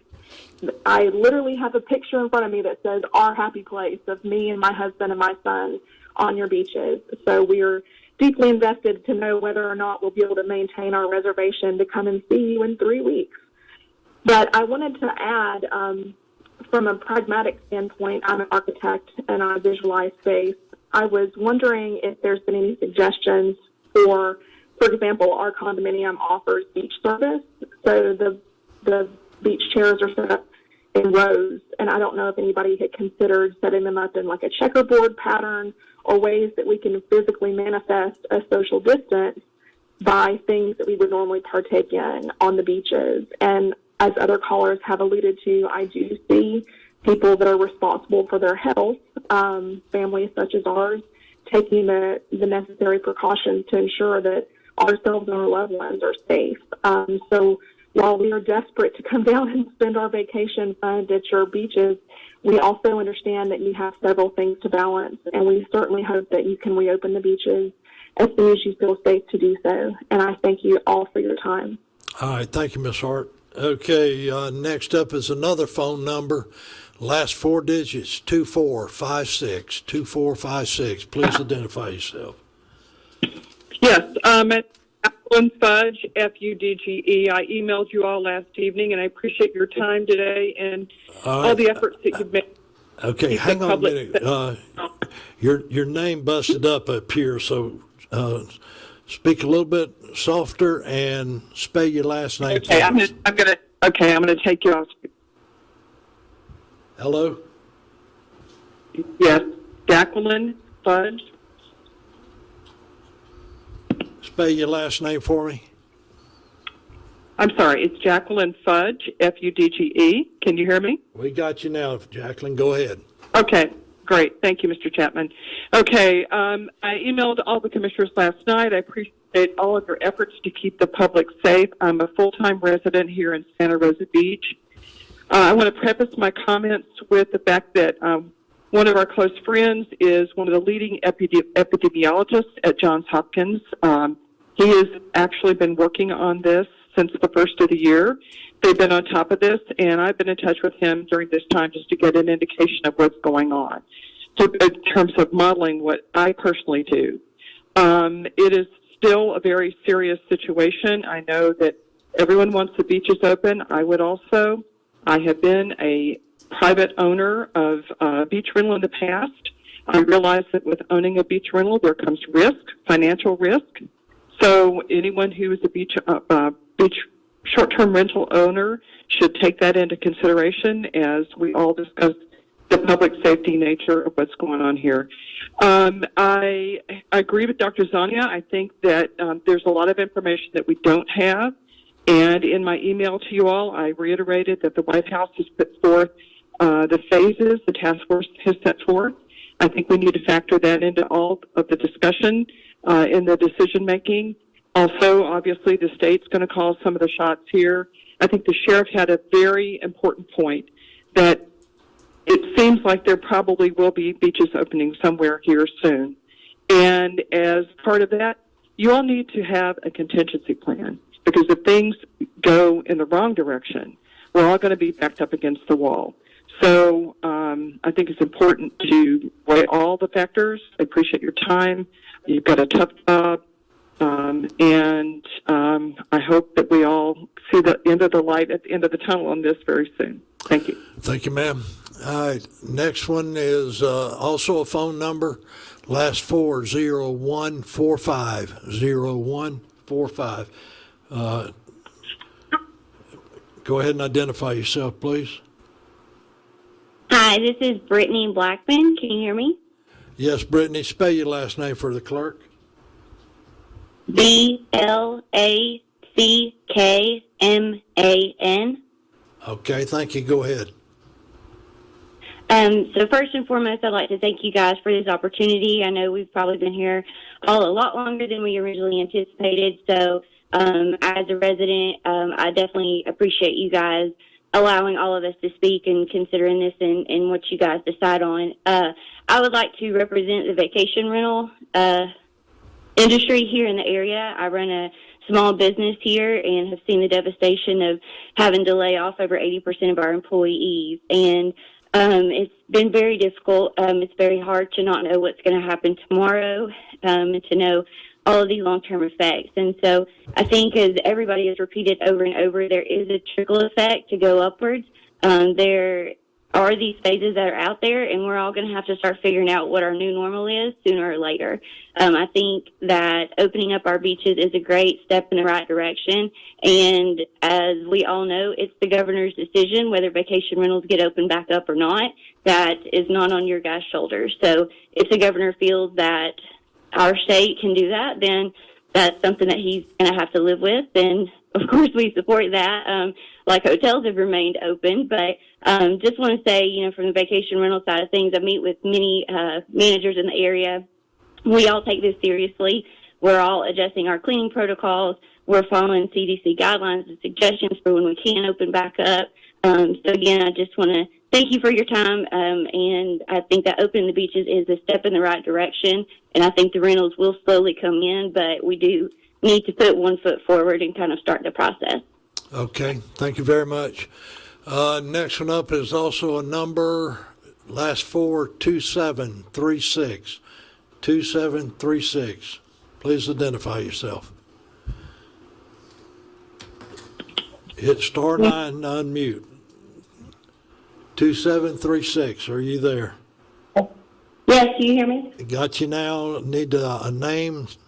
Spell your last name also for the clerk. Yes, this is Tanya Simpson. Is it Tanya? Tanya. Okay. Simpson. Spell that, please, for the clerk. TONYASIMPSON. Okay, go ahead, ma'am. Yes, first of all, just thank you for everything that you're doing to try to keep us safe. I really appreciate that. I know it's been a lot of work and hard on all of you, so thank you. I just wanted to get some clarity because I had heard Dr. Smiley and Sheriff Atkinson mention that the test numbers are where the person was actually tested. And I've heard a lot of cases where, since we don't have much testing here, people are going to Escambia, Okaloosa, these other places. For example, Escambia has 419 cases right now, Okaloosa 137, Santa Rosa 141.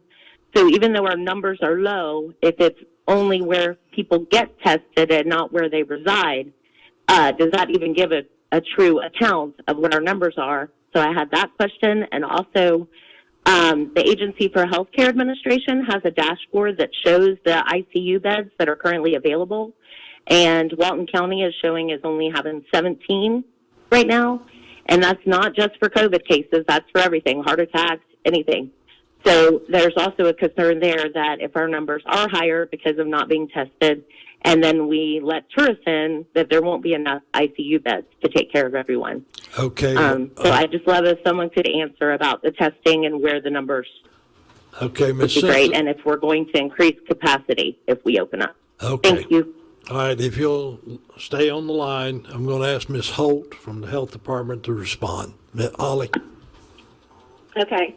The first question you were talking about, if an individual, no matter where they're tested, if their address is in Walton County and it is a confirmed positive and it comes down through our Merlin system, then we have that designated in our county.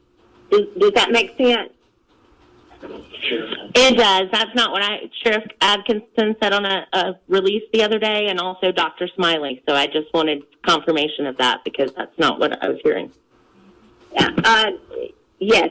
So the answer to that is, if I'm a resident of Walton County, but I go over to Escambia County to be tested, if I give them my information that I'm a Walton County resident and I test positive, it will show up as a Walton County resident. If I'm an out-of-state resident from Tennessee and I decide that I'm in Walton County visiting, but I go over to Pensacola to be tested, it might show up, it should show up as a Tennessee resident being tested in Pensacola, even though I'm actually staying in Walton County for a few weeks,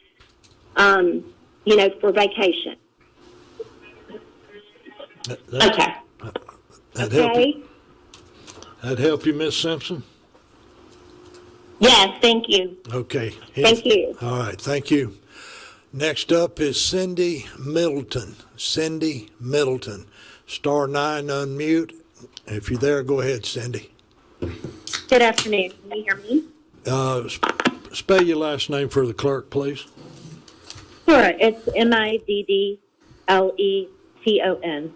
Okay, go ahead, ma'am. Thank you for hearing me. I am an out-of-state property owner, and I also work in healthcare.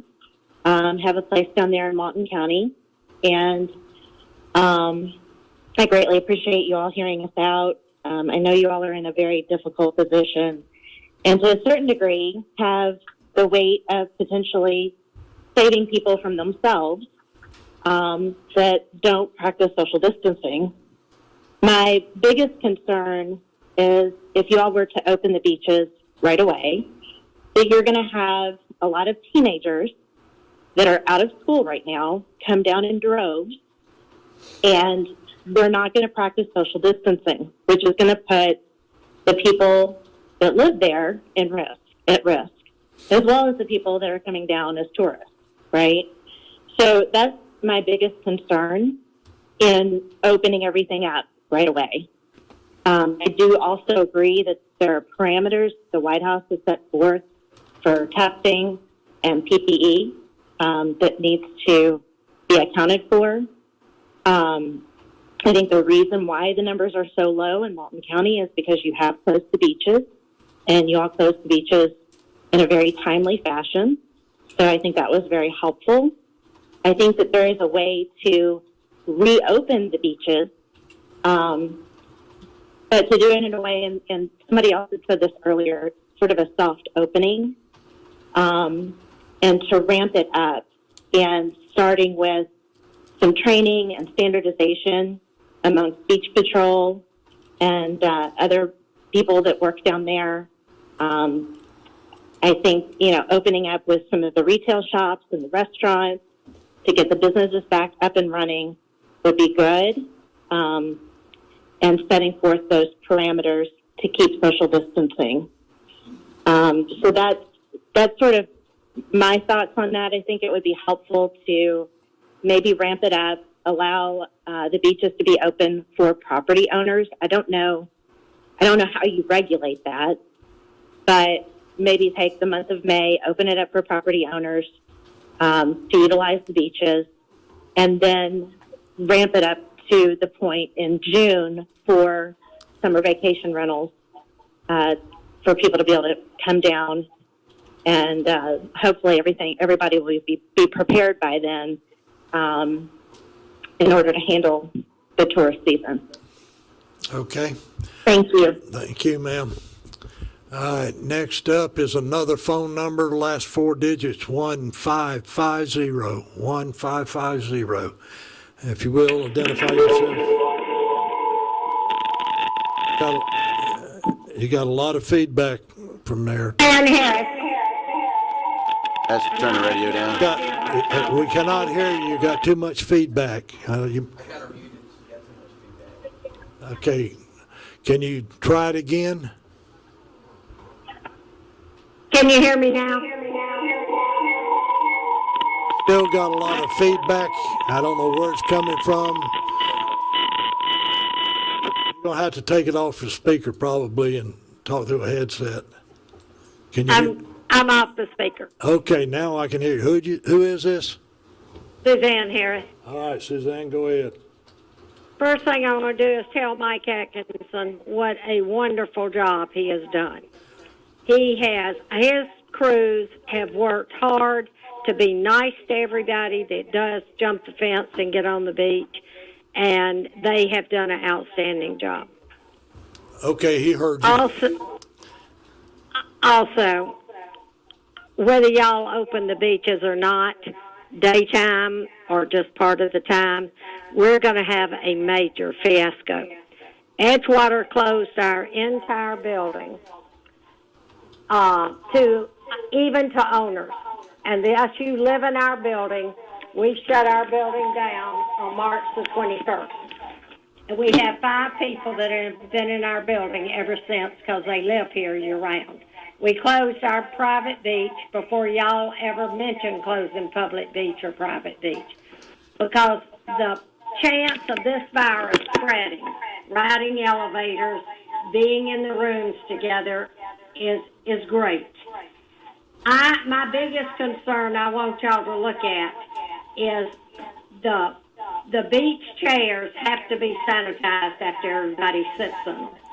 So we've got to be extremely careful when we open back up. We have closed our building until May 15th. We're not even letting any renters come till May 15th.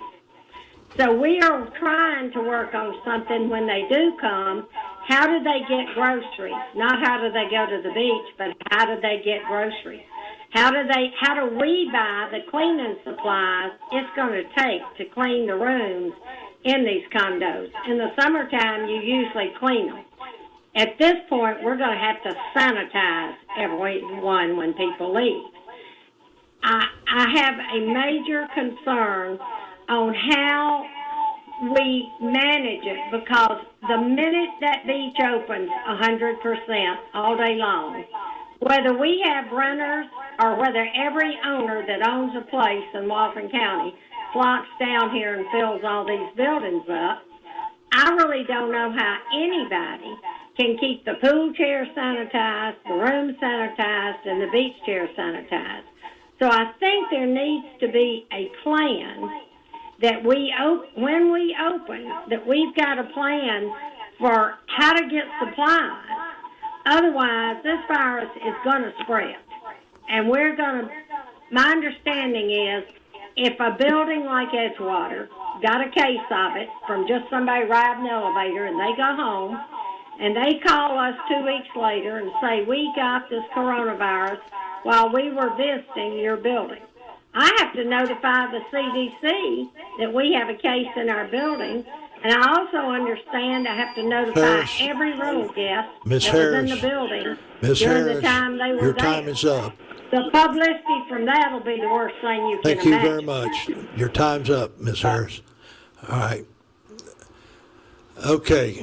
In reference to what she alluded to, it's not the government's responsibility to tell a owner of a business how he's going to manage the inside of his premises as far as what precautions he's going to take for his staff or the patrons that come there.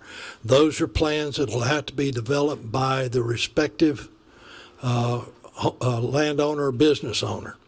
Okay, with that being said, Kay Brief, are you there? I don't think she didn't answer. I got her around here twice. Kay Brief, are you there? Kay Brief, are you there? All right. I got no response from her. Kay Brief, *9 if you're there.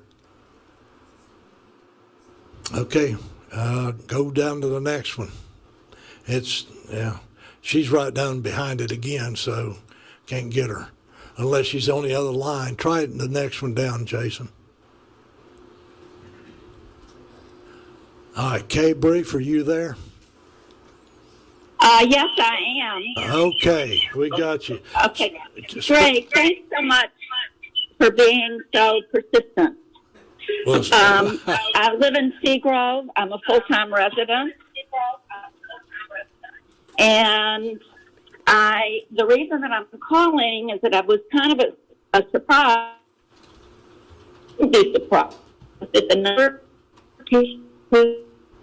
of property owners, and I'm happy that they come down here, but we have to, of course, pay attention to and be most concerned about our residents and their families. I have so much respect for the woman who spoke previously, who had lost her job, and she's a single. Kay, can you hear me? You're breaking up real bad. I'm not sure where you're at or if you're on a cell phone or what, but you're breaking up. Okay, is it better? That's better, yes. Okay.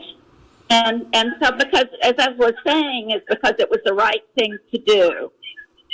And there's so many, I think I'm having so many problems here, and thank you for your patience.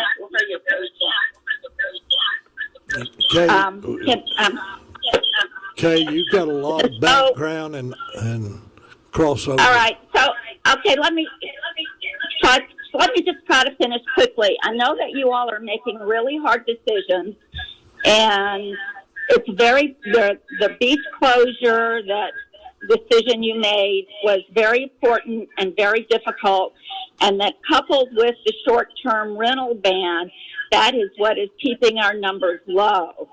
And Dr. Fauci has of course warned against that there might be rebounds if we cease our if we lower our guard.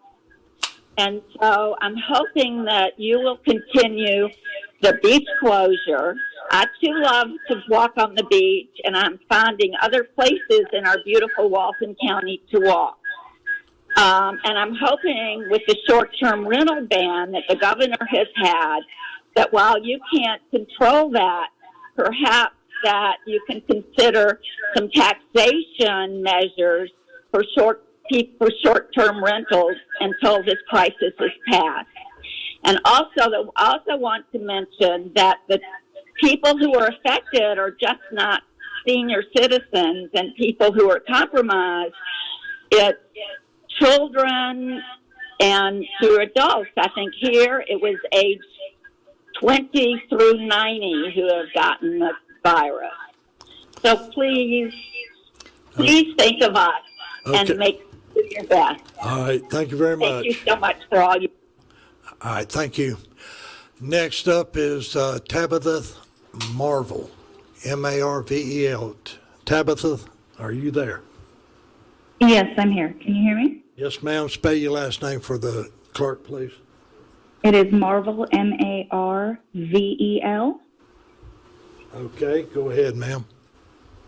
Again, I want to thank you guys as well as the Sheriff's Department for doing an amazing job keeping things together in this very difficult time. I wanted to come to you guys as an individual homeowner as well as a small business owner in the vacation rental, as well as a single widowed mother with a husband who died from the flu and an immunocompromised child. So we also, we see very many aspects of this personally. I can tell you from an economic standpoint, our very, very small business has lost over $170,000 in the last month and a half for our homeowners in the area. We personally, as a company, have lost over $40,000 in the last month and a half. We have had to lay off all of our employees as well. It is very detrimental to them. However, from someone who has dealt with the passing of someone from a virus and having an immunocompromised child, I also understand the effects and the fear involved with opening things up and being allowed into the public versus the stay-at-home or stay-at-shelter in place. I do feel that, in accordance with many of the other calls, having the beaches open for a specific time frame will, personally, I think, cause a complication to whereas, just like they were saying, if you open a grocery store for an hour, you're going to see an influx of people, not only tourists coming in, but locals from other areas, who are all showing up to use that at the same time, and they're going to, whether social distancing or not, whether using the bathrooms, things like that, they're going to be a large mass, and it's not going to be quite as controllable for the Sheriff's Department. I do feel if it's going to be opening it for a longer time period so people can intelligently space themselves out would be the smartest plan, similar to how the grocery stores don't have a specific time frame set, but they've limited certain hours, such as the evening hours, so people can't be there after dusk.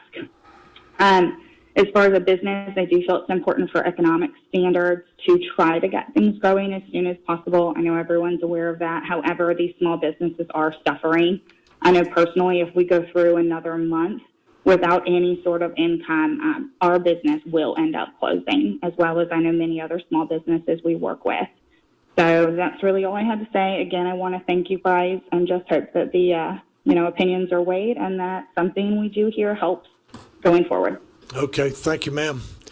Next up is Rick. I don't have a last name, but Rick, are you there? *9 on your phone. Rick, are you there? Please identify yourself. Rick, are you there? Rick? All right, move to the next one. Wendy? Wendy, are you there? Yes, I'm here. Thank you so much. Can you hear me okay? I can hear you okay. What's your last name and spell it for the clerk?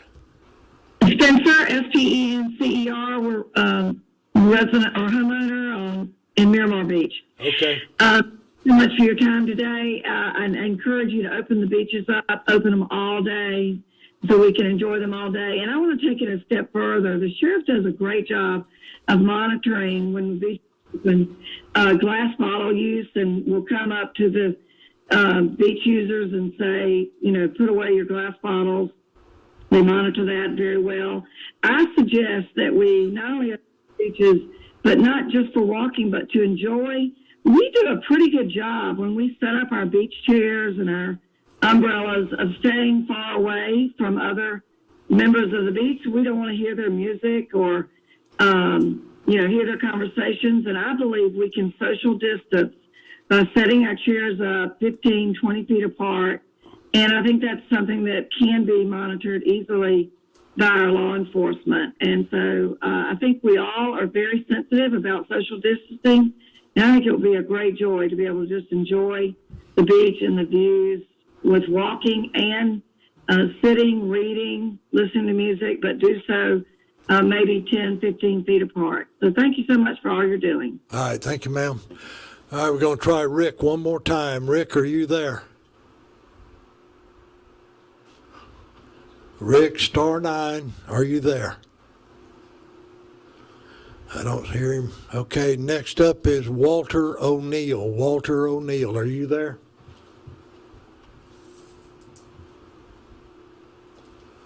Walter O'Neill, *9, go ahead.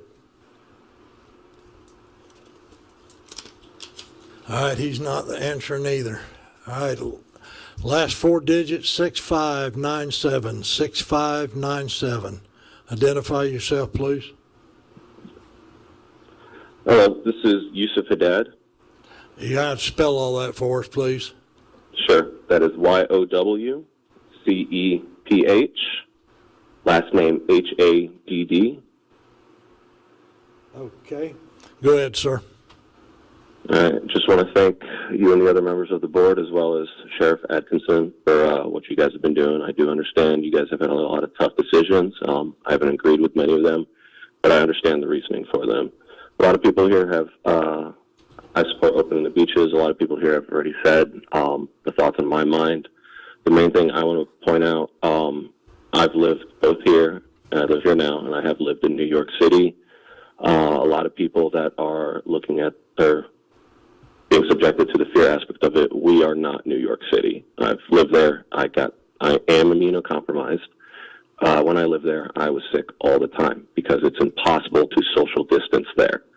They tried to do that. You're going to be around other people no matter if you're traveling in a cab or if you're taking public transportation or you go to work and you travel by yourself, but you're around everyone else who takes public transportation. Here, a lot of people can just go to their own houses. They can go. The condos might not be as safe, but there are a lot of single-family residences here where people can be safe and do their own thing. We're never going to be like New York City.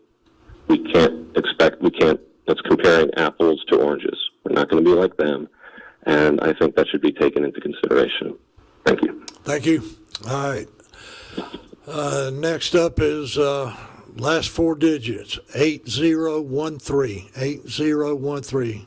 Identify yourself, please. Hi, my name's Brian Amshoff. It's AMSHOFF. Spell that again. Could you spell that again, Brian? Yeah, sure. It's A like Apple, M like Mary, SHOFF. Okay. Go ahead, sir. I just wanted to throw my 2 for all you guys do. I'm a year-round resident here with a wife and 3 young kids. I believe you've made the right decision to keep the beaches closed originally, and I think they still need to be closed because all the people that are wanting them to be opened, generally speaking, have one dog in the fight, and that's their rental income. And to me, that is not good for them, losing the rental income, but the financial hardship that everyone is going through right now is nationwide. It's not unique to Walton County. It's not unique to the people who own homes here and rent them here. And what I would ask from you guys is just pretty much the simple same thing that I always expect or ask from a public servant who represents me. I want you to make the right decision to keep me and my family healthy. That's really about it. I think everybody's aware. Beach is open. People are going to come in from the hot spots. It's Georgia and Texas and Tennessee, all these places that they usually come here from. And it's awesome they come here. They're always having fun, and we appreciate it. But our infrastructure can't handle it if we do get this big rise in this. The hospitals we have, they can't handle it. But again, not to go too far. I know this meeting's going really long. I just want you to make the decision to keep us healthy. So thank you very much. All right, thank you. All right, next one up is spelling is Carawen, Caraowen. Are you there? I'm here. Okay, if you will spell, give me your first name and spell your last name. Sarah Owen. Owens? Okay. Go ahead, ma'am. Go ahead. I appreciate you taking the time to hear everybody's. Can you hear me okay? You were breaking up a little bit. Hello? Let me see. You can hear me. I don't know if you're on the speaker or you use your handset. It might be better if you use your handset.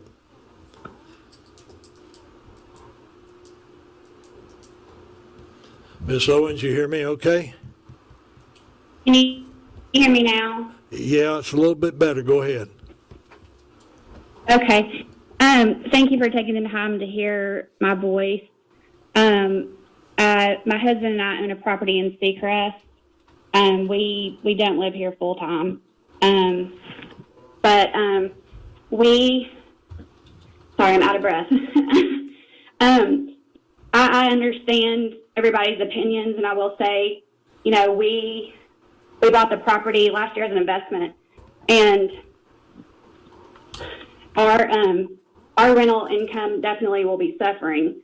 But I feel like the bigger issue here is probably the short-term rental ban and not really the beaches being closed. And I feel like there's confusion of the two. I don't want, we'll miss out on a good amount of money this summer, and that's not what it's about. It's about the beach being open and allowing people to enjoy, being outside and swimming and doing things with their family. And as a parent, I should have a choice as to if I want my child to be exposed or not exposed. And I think, if we all do the right thing, that's the only thing in our control. And so to me, it's not about money. It's not about rentals being lost. It's about having the freedom to go down to the beach if I want to. I'm exposed to more people on 30A riding a bicycle than I am at the beach. I think we should go ahead and start opening them up because we're going to be leading into rental season. So now's the best time to soft open and just open them up during the daylight hours. You open a beach up till 9 a.m. Someone with children, there's no way they can make it down there in the morning and be able to, and I think you should be able to sit in a chair and watch your children play. I don't think it's really fair to let people, just make people move around and not be able to sit down. But now's the perfect time to do a soft opening leading into rental season. And we can work out the kinks now instead of later when everybody starts showing up. And we've been down here for a few weeks now, and everybody's been abiding by the rules on the beaches that I've seen down here, as far as I can see. So just appreciate you taking the time to hear my opinion, and, I hope you make the right decision. Thanks. Okay, thank you. Board, we got down to 2, and then all of a sudden we got 4 coming up more. So I would ask that if the board is in agreement, we'll discontinue public comment at 2 o'clock. That's about 20 minutes from now. So up until then, and there's still some, I believe, is showing up on here that has already spoke before. If you have, your comments have been taken, and it won't be necessary and allowed to make a further comment. So with that being said, would the board agree to a motion to discontinue public comment at 2 o'clock. It's about 22 minutes away. Motion to discontinue at 2 o'clock. Second. Got a motion second. All in favor, say aye. Aye. Opposed? Okay, motion carries. So we got about 20 minutes left, 21 minutes. All right, next up is Walter O'Neill, I believe is what it is. Walter O'Neill, are you there? Yes, I am. Can you hear me, Commissioner? Yes, I can hear you now. We tried you before, All but right, go ahead. great. Thank you for all the fine work you're doing, and the public comments have been very informative. I think you've heard from a lot of different people who have a lot of interest in seeing the work that you're all doing.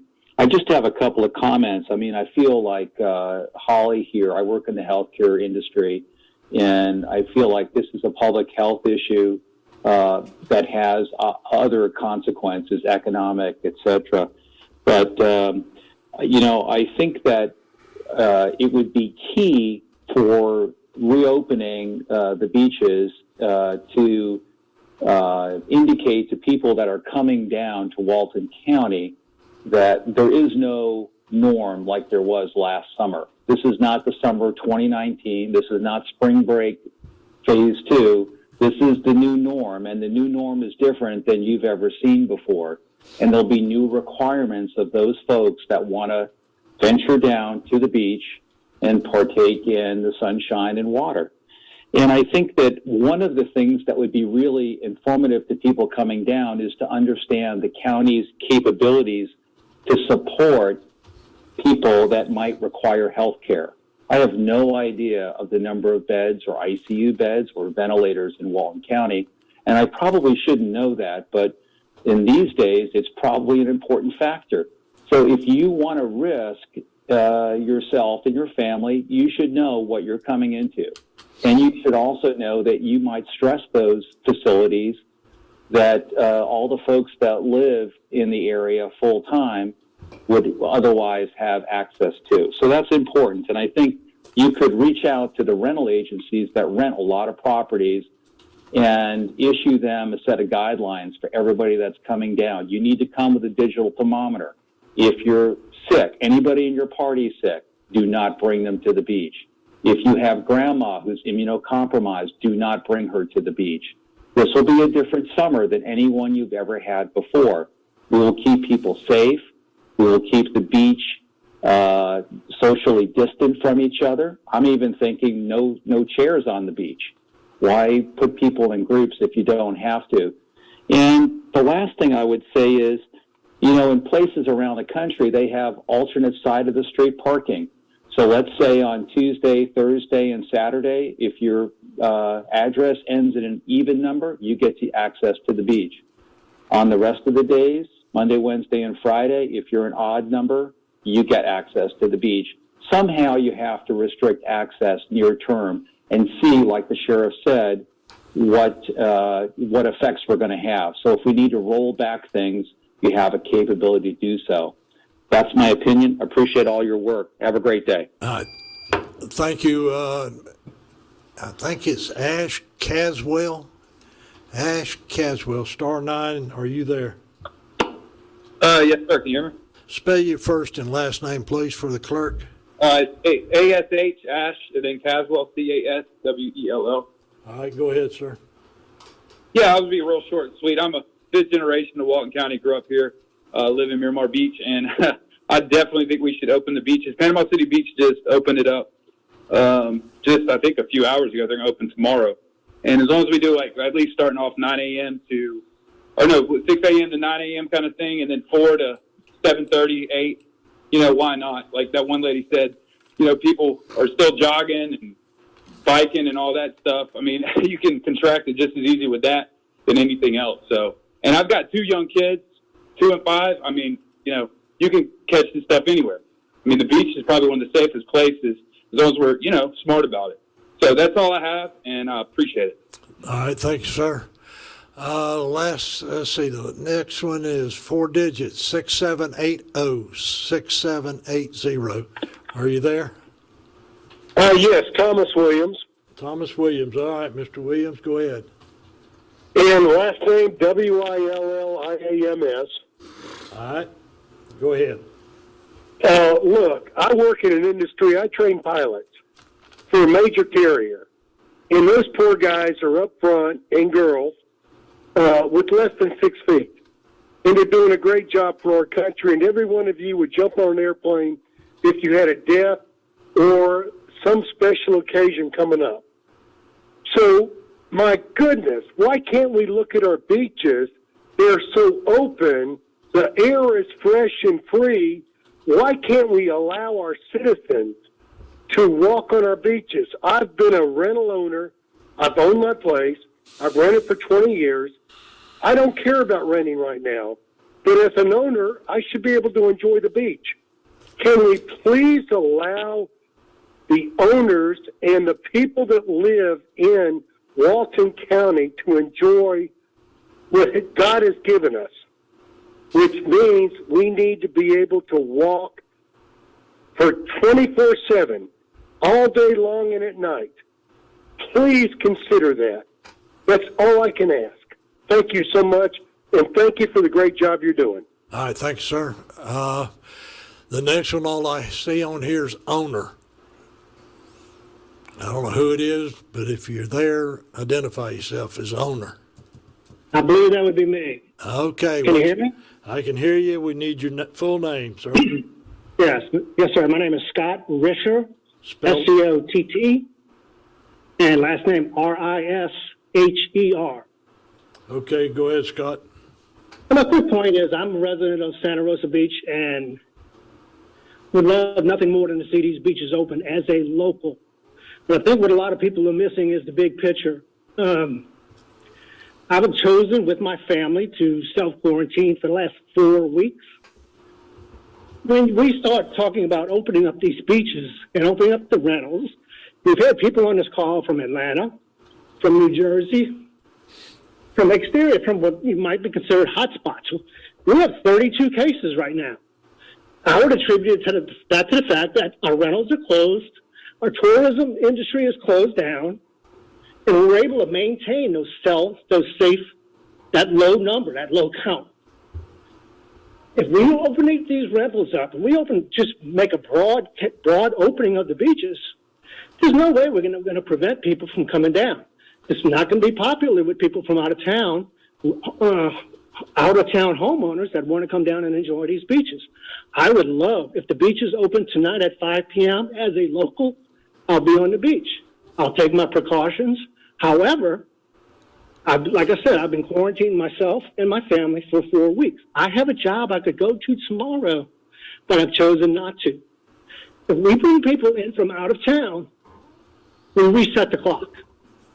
If I have to go to a grocery store for an essential and I'm having interaction with other people based on the government guidelines, I'm resetting that clock of how much time I need to be away from people. Excuse me. As far, as a caller earlier that hit the nail on the head, I have my family to be concerned about. Like I said, I would, people that know me that I would spend 24 hours a day on the beach fishing if I could right now. But we have to be smart about this. We have to be self-aware. We have to be aware of the health of our families. Excuse me. Yeah, someone mentioned earlier about our local health system. I have a friend of mine in the healthcare at Sacred Heart. We have 8 ICU beds available. Not bedrooms, but beds available. Places. We need to consider ourselves very fortunate that we have 32 cases right now. Not, you look at your low COVID-19 map, we're a little yellow dot. Okay? Let's keep it that way. Let's just act responsibly. If we do open it up, I'd love to see it for locals. Local identification, proof of ownership, limited hours. People are bustling about opening it all day long. The reason for the limited hours is because, you're going to limit people. I don't think you're going to have a large influx of people going at 6 a.m.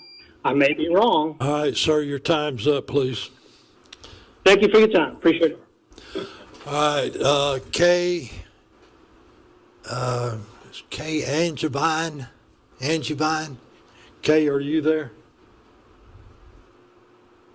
*9, please. Kay, are you there? All right, Kay Angevine, last call. No answer, okay.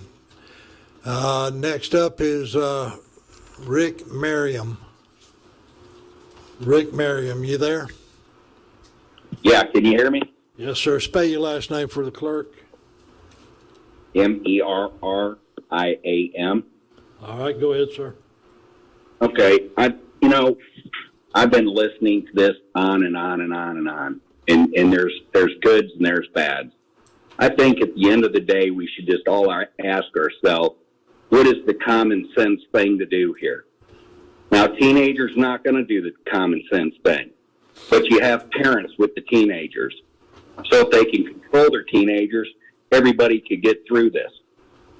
But closing down a beach, and even the private beaches where the sunlight, the ultraviolet rays, the heat, the humidity, and salt air, this virus can't live there. The virus is coming from restaurants. It's coming from Publix. It's coming from wherever, God knows where. But it's not coming from the beaches.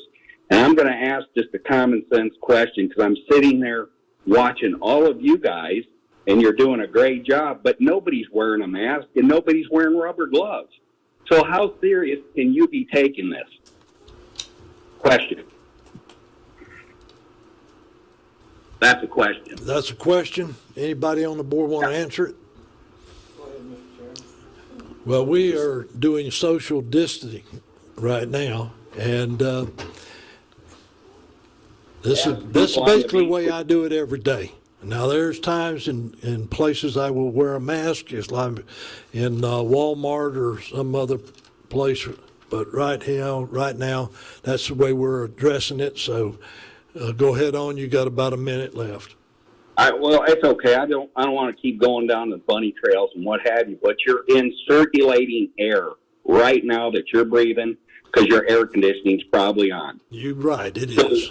whether you're 6 feet apart or not, man, if you were outside, you'd have a better chance. If somebody sneezes and the wind blows and they have coronavirus gets in your mouth, your eyes are going to get it. Okay, so I'm just begging you guys to open up the beach, and the timely, the 8 to 5 or the whatever times people are coming up with, it's literally going to create lines upon lines, and nobody's going to social distance to get on the beach, and then you're going to have to try to herd them off like cows. I mean, we've all been to places where you have to stand in line to go see a concert or whatever. That's what this is going to be. I just want you guys to really just think about what we're doing here. And I'm for what you guys, you got a job to do. But I think we're at the point where it's enough's enough. It's time to open it up. It can't live in heat. It can't live in outside in ultraviolet rays. Ultraviolet rays, even if the clouds out, you can get a sunburn. It's going to burn it off. So I'm just begging you guys to open it up and do the right decision. I appreciate you all taking my call. Thank you. Next up is, we're going to try Kay again. Kay Angevine. Kay, are you there? *9, Kay, if you can hear me. All right, moving on. Next one is Gump. Gump, are you there? I am. I don't know if that's your real name or not, but please spell your last name for the clerk. It's not. It's Alan Osborne. How are you, Bill? I'm fine, Alan. Go ahead. Here's my thing. I'm not going to pile on the other stuff, but I think you ought to open the beach. I don't think you ought to open rentals. These people are hurting. Nobody else should have to sacrifice their life to save somebody else's. Those people can stay at home if they're high risk, just like they did in the old days for polio. We don't need that much government. Y'all took a pause. You checked to see if it was going to get out of hand. Not a single death. Outside doesn't hurt anybody. But my question is this. If you open the beach for locals, why aren't you using the TDC that brings everybody here to send out the same messages to say, don't come here yet? Restaurants closed. Alan. No infrastructure. Why aren't y'all doing it? Alan, let me go ahead and make a statement now, and legal can back me up. We are prohibited to restrict the beach only to locals. There's an Attorney General opinion that says that we cannot. Go ahead, legal, if you want to jump in on this. Okay, then fine. Just still go put it out in the TDC anyway. That restaurants aren't open, short-term rentals are closed. There's no reason to be here if you don't live here. Why can't you do that? Well, the other thing is right now not the Attorney General, but short-term rentals are regulated by the state, and the county has no authority to take any action against them. I didn't say they did, but why don't the TDC send out the message so people don't try to come here? If they know they can't rent a place, they know they can't eat, then quasi you will have opened the beach as a soft open to the locals, and you restore hope. That's well and good, except we got to wait on the governor. His orders as they stand right now about short-term rentals and or restaurants and other establishments is still in effect until April the 30th. And until I didn't say it wasn't, Bill. I just said, why don't you tell the TDC to say that? Okay. All right. Go ahead. Finish up. I just said, I didn't say you were in control of that. I said the TDC should send out notices to the same places they send to bring people here that the governor has short-term rental closed, restaurants aren't open, social distancing is required, and those things alone, just by saying that, will help you control the soft opening of the beach no matter what the legal. If you're trying to control it and move in that direction, that's an excellent way to pass information. Okay. Well, Jay, you want to respond to that? I can. The TDC has been pushing out that message that Walton County is closed, the beaches are closed. We have been pushing that message out via social media. We're not using any paid media at this point. All right. I didn't ask about the beaches. I said to tell them the short-term rentals and restaurants are closed. We're not going to argue about it, Alan. He just said that he is notifying through social media that the beaches are closed and the restaurants and all that other stuff until at least the 29th of this month. So anyway, thank you for your call. All right, next one. This is probably going to be the last one based on the time, and that's Richard Catania, Catania. Are you there? Hit star 9, please. Star 9. Can you hear me? Yes, I can. And okay, this is Andrea Catania. Andrea, spell your last name, Andrea. Catania. All right, go ahead, Andrea. Well, we live here in Seagrove Beach, and it's been tough because we're right on the beach and haven't been able to go on it. And I don't have a problem with opening it up. But what happened the first week of March before this thing shut down was all of the people who came in to rent had teenagers who ran wild and were in hordes on the beach day and night. And that is going to be, when you talk about making a plan, I think that's one of the things you're going to have to address is the limit, the crowding, et cetera, because we took pictures. It looked like Panama City Beach, that first week of March before everything kind of closed down here around the 6th, I think. It was a hot mess with teenagers running wild. And I think the adults, everyone keeps talking about we're all adults and we can control ourselves. I think it's not the adults. I think it's the teenagers who are unsupervised doing this. And I think people get the impression down here that your kids can ride bikes and walk and go do whatever they want. And they're the ones who were crowding all the restaurants, all the food trucks, crowded on the beach every day. And I think that's where you're probably going to have to make some sort of plan or some sort of set of rules about how people can congregate together on the beach. Because some nights they communicate through social media, and some nights at some of the public accesses, you would see 50 to 75 kids out there, and they were not social distancing. And this was already kind of like the week when they were getting ready to close, so we knew about it. And so I hope that you all take that into consideration. That's the problem when you have these tourists with houses that have 8 bedrooms. They bring a ton of kids with them. And that's all I have to say. All right, thank you. Thank you, ma'am. Well, it leaves us enough time for one more. Last 4 digits, 6811, 6811. Are you there?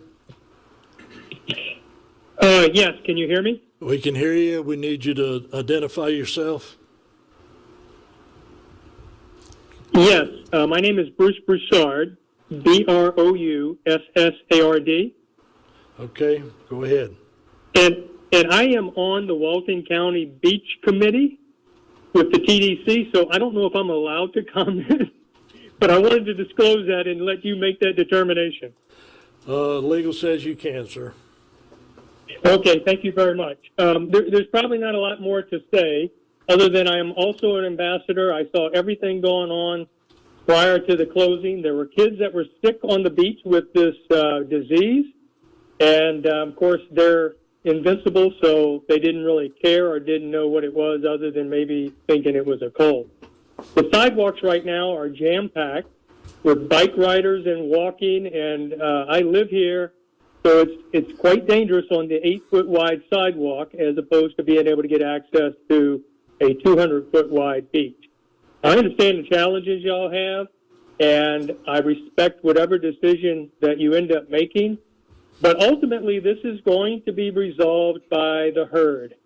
New York City antibody testing is showing that 21% of New York City residents have antibodies. So we can prolong this for 2 years, and we will have 100 times more catastrophic due to economic failure than if we slowly get into this cautiously and responsibly with the leadership of you guys and our other leaders all the way up to the White House to get this thing going, because we are going to implode ourselves economically if we're going to let fear drive us. And that's all I have to say. All right, thank you, sir. Well, by the clock, that will be our last person for public comment, and I will close the public comment section of this meeting. So, commissioners, you've heard the public comments. You've heard from the health department and others. So what's the board's wishes? Mr. Chairman, may I ask you a question first? Go ahead. The sheriff asked for a contingency plan. I think we need to discuss that as we're moving forward. And I'd also, I'd like to consider talking about vendors, no vendors, limited activity, all activity. I think all of that needs to be ironed out before we move. I think a motion could take care of what you're talking about. I'm just hoping that the motion takes care of those three. And just real briefly, Mr. Chairman, so I would like to say, we don't have a draft ordinance or a draft resolution or order before us today. So what I would request is that the board consider making a motion, giving us clear direction of what you would like to see, and us, if it's acceptable to the board, adopting that at our next board meeting, which is April the 28th. The current ordinance that we have in place remains in effect until April 30th. Unless there's, some consensus that you guys would like to end it sooner, we can work that out. But if the idea is that we would allow what's currently in place to remain in effect until April 30th, along with the governor's stay-at-home order, then what I would suggest is you give me a motion with direction of exactly what you'd like to see, and I bring that back to you on the 28th, so we would have that in place by April 30th. Mr. Chairman. Yes, sir. I hate to interrupt, but I am going to have to take just a short break. I understand. All right, let's take 5 minutes, and we'll be in recess for 5 minutes.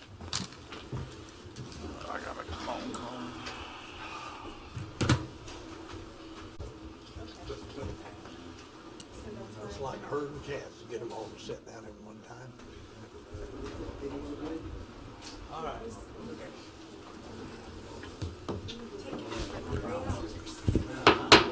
All right, we're back in order. Is everything hot? Lewis, Jason, you got everything hot? Yes, it is. Yes, sir. All right, very well. Okay. We're at that point in time where I would entertain a motion and a second, and then we'll have further discussion for the board before a vote. So, what's the board's wishes? Mr. Chairman? Yes, sir. Motion to open all Walton County beaches effective May 1st. Okay. Do you have any restrictions on the use that you want to make part of the motion? Yes, I do, but I probably need legal to help me with that. Okay, well, let me throw something out for consideration that you may want to think about adding to your motion.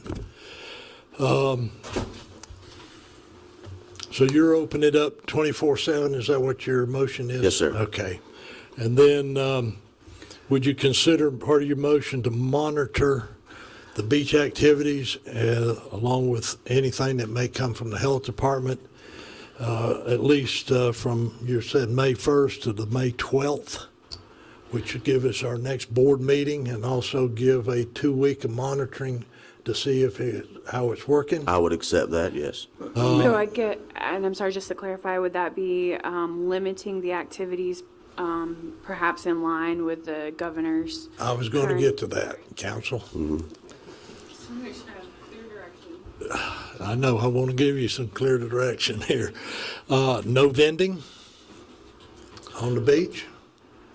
As pertains to what? Umbrellas and chairs? I don't see, I mean, I think that'd be fine. So, just for clarity's sake, so we do have a number of vendors who vend many things other than chairs and umbrellas. So, what? Too close? Oh, sorry. Okay. So, I mean, I don't know if we want to limit it just to, if we just want to say vending. I mean, that's easy to do because we have. Would you consider beach vending as far as umbrellas and chair sets? So we permit any vending on the beach. So it's very easy for us to monitor any type of that vending, and then we would be able to track it. It'd probably be easier if we just said no vending. I think if we pick and choose, that might be difficult for code enforcement and law enforcement to monitor. I don't know, but I just want to be clear that there's a lot of other vendors that vend. Can we just besides keep the beach chairs. suspension, that we've already got a suspension, can we just keep that until May 12th? Yes, sir. I mean, right now we're all vending on the beach is prohibited. It's prohibited. Okay. Okay, so that, what about approved beach activities would be what is listed as, I think in the executive order, and I'll just cite those approved beach activities be walking, jogging, fishing, swimming, paddleboards, canoeing, and sunbathing. Mr. Chairman, if I'm not mistaken, and Jay can straighten me out if I am mistaken, isn't there a time limit for on the beach at night?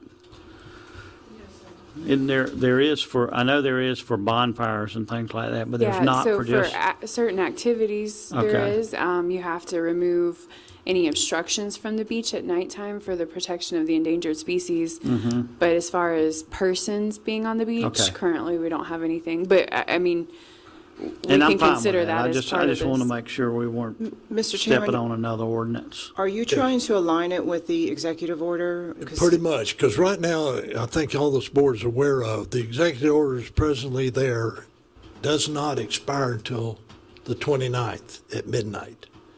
So I'm not of the opinion that we need to violate that EO right now. That's why May 1st is a good date, because then on the 12th, when we meet back again, we'll have the opportunity to see not only is what's happening out there is having an impact on us, either through the virus or whatever, and also give us an opportunity to modify or adjust whatever actions we need to take from the 12th. So the only reason I ask is I think I wrote it down verbatim. It's walking, biking, hiking, fishing, hunting, running, swimming. Yeah. And you're going to add sunbathing?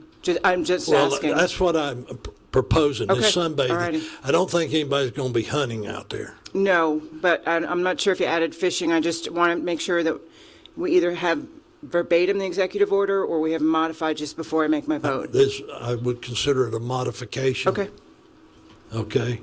And then the standards, part of that order, if you agree with this, is to maintain the social distancing no groups larger than 10 persons, and be part of what they should be doing out there. And I think an easier way to say it would be follow the president's guidelines of phase one. Guys, of the CDC. Yeah, phase Well, one. that's well and good. I agree, but you got to keep in mind that sometimes you got to be specific because people come down here ain't got a clue as to what phase one is. Well, and not that we can tell our rental businesses what to say, but I hope they will inform their people that there are restrictions. Social distancing is an absolute must. And, you know, if whether this works or not is going to depend on the social distancing, in my opinion. Agreed. And so we've got to emphasize that we have to have social distancing. Right. Agreed. Now, that's basically what I am proffering to you as part of your motion, and if you want to regurgitate it, that'd be fine. So the motion would be to open all of the beaches effective May 1st, no time limitations on the reopening, but that there would be limits on activities, no vending would be allowed.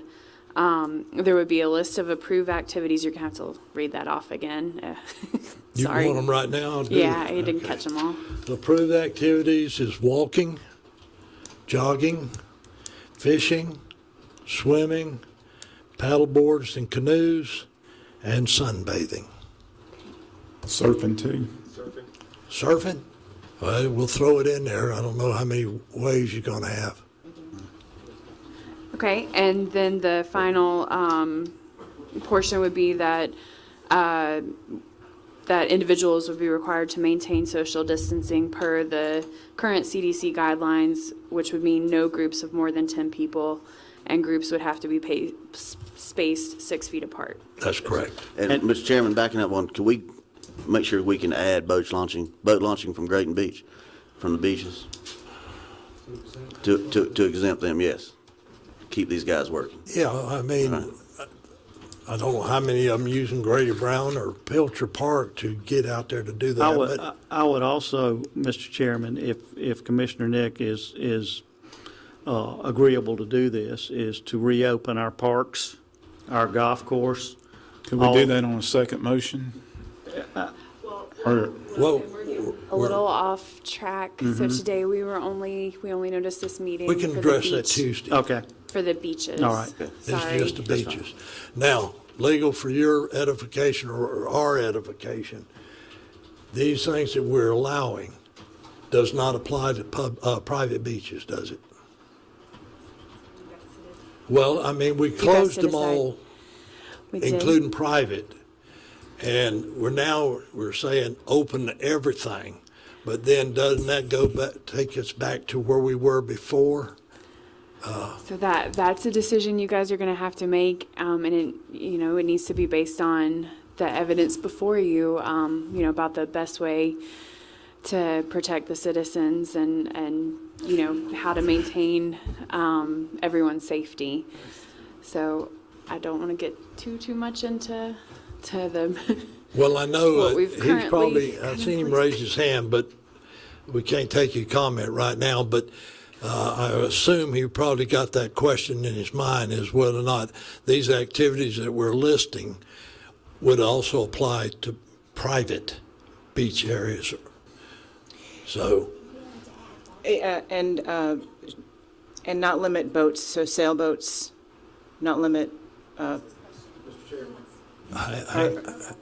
Hang on a minute. I think we're trying to make this as simple as we can make it, I believe, and understandable who's going to do what or allow what out there.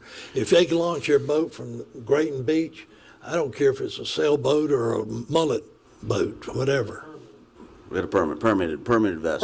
Permitted vessels, right. Yes. The permitted ones. Yeah, there's only, 10 of those? Whatever they are. 12? Yeah, whatever. No. He would like to add launching sailboats, the gentleman. Only, Have you been launching your sailboat before? I think. From that's fine. Grayton? No, from his house. From my house. That in the past, hadn't we said? Yeah. Okay. I mean, I Said a while ago, paddle boards and. Paddle boards, canoeing. Go ahead, Sheriff. You're something about the. How about this? Just reasonable activities in there that doesn't involve some kind of, just say the normal, reasonable beach activities, because we're not going to tackle somebody for trying to do. We absolutely agree with you, concur, swimming, sitting by, all that stuff that are normal beach activities. I mean, for the paddle boarding, so. Yeah, we're not going to surfing, delineate let's just between say any of those other boating. things. Some other, as long as you're not having a part, like you said, with a group of the party, something like that, I think we're good.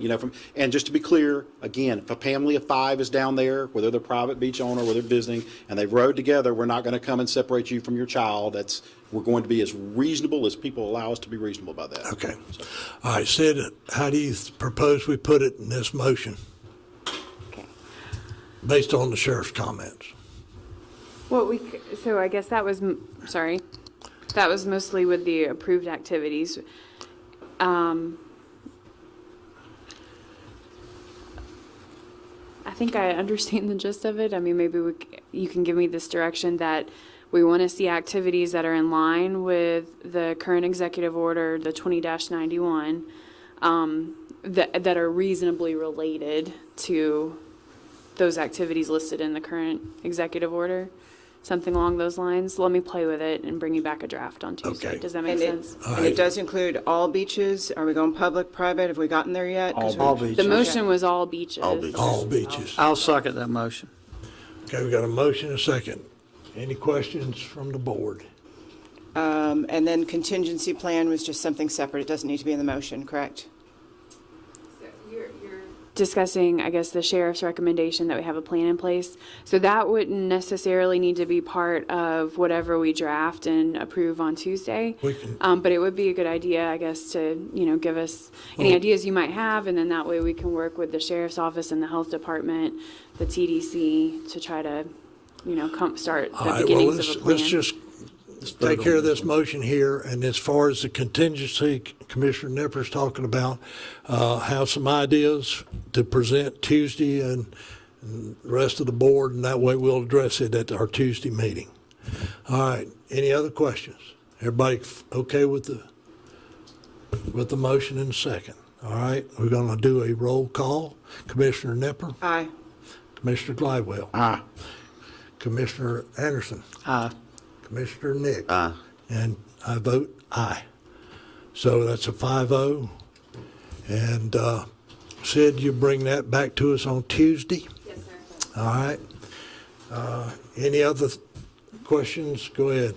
I know we can't vote on it today, but the parks, can we ask staff to put that on the agenda for? Absolutely. Okay. All right, seeing no other action be taken in reference to this, I'll entertain a motion to adjourn. So moved. We adjourn. Oh, while I'm thinking about it, you didn't cut our file off, our voice off. I want to thank the sheriff, Bobby Hoke, his personnel that's been down here helping, along with Lewis and Jason for their setup in here, and we appreciate their efforts. Thank y'all, and have a good weekend.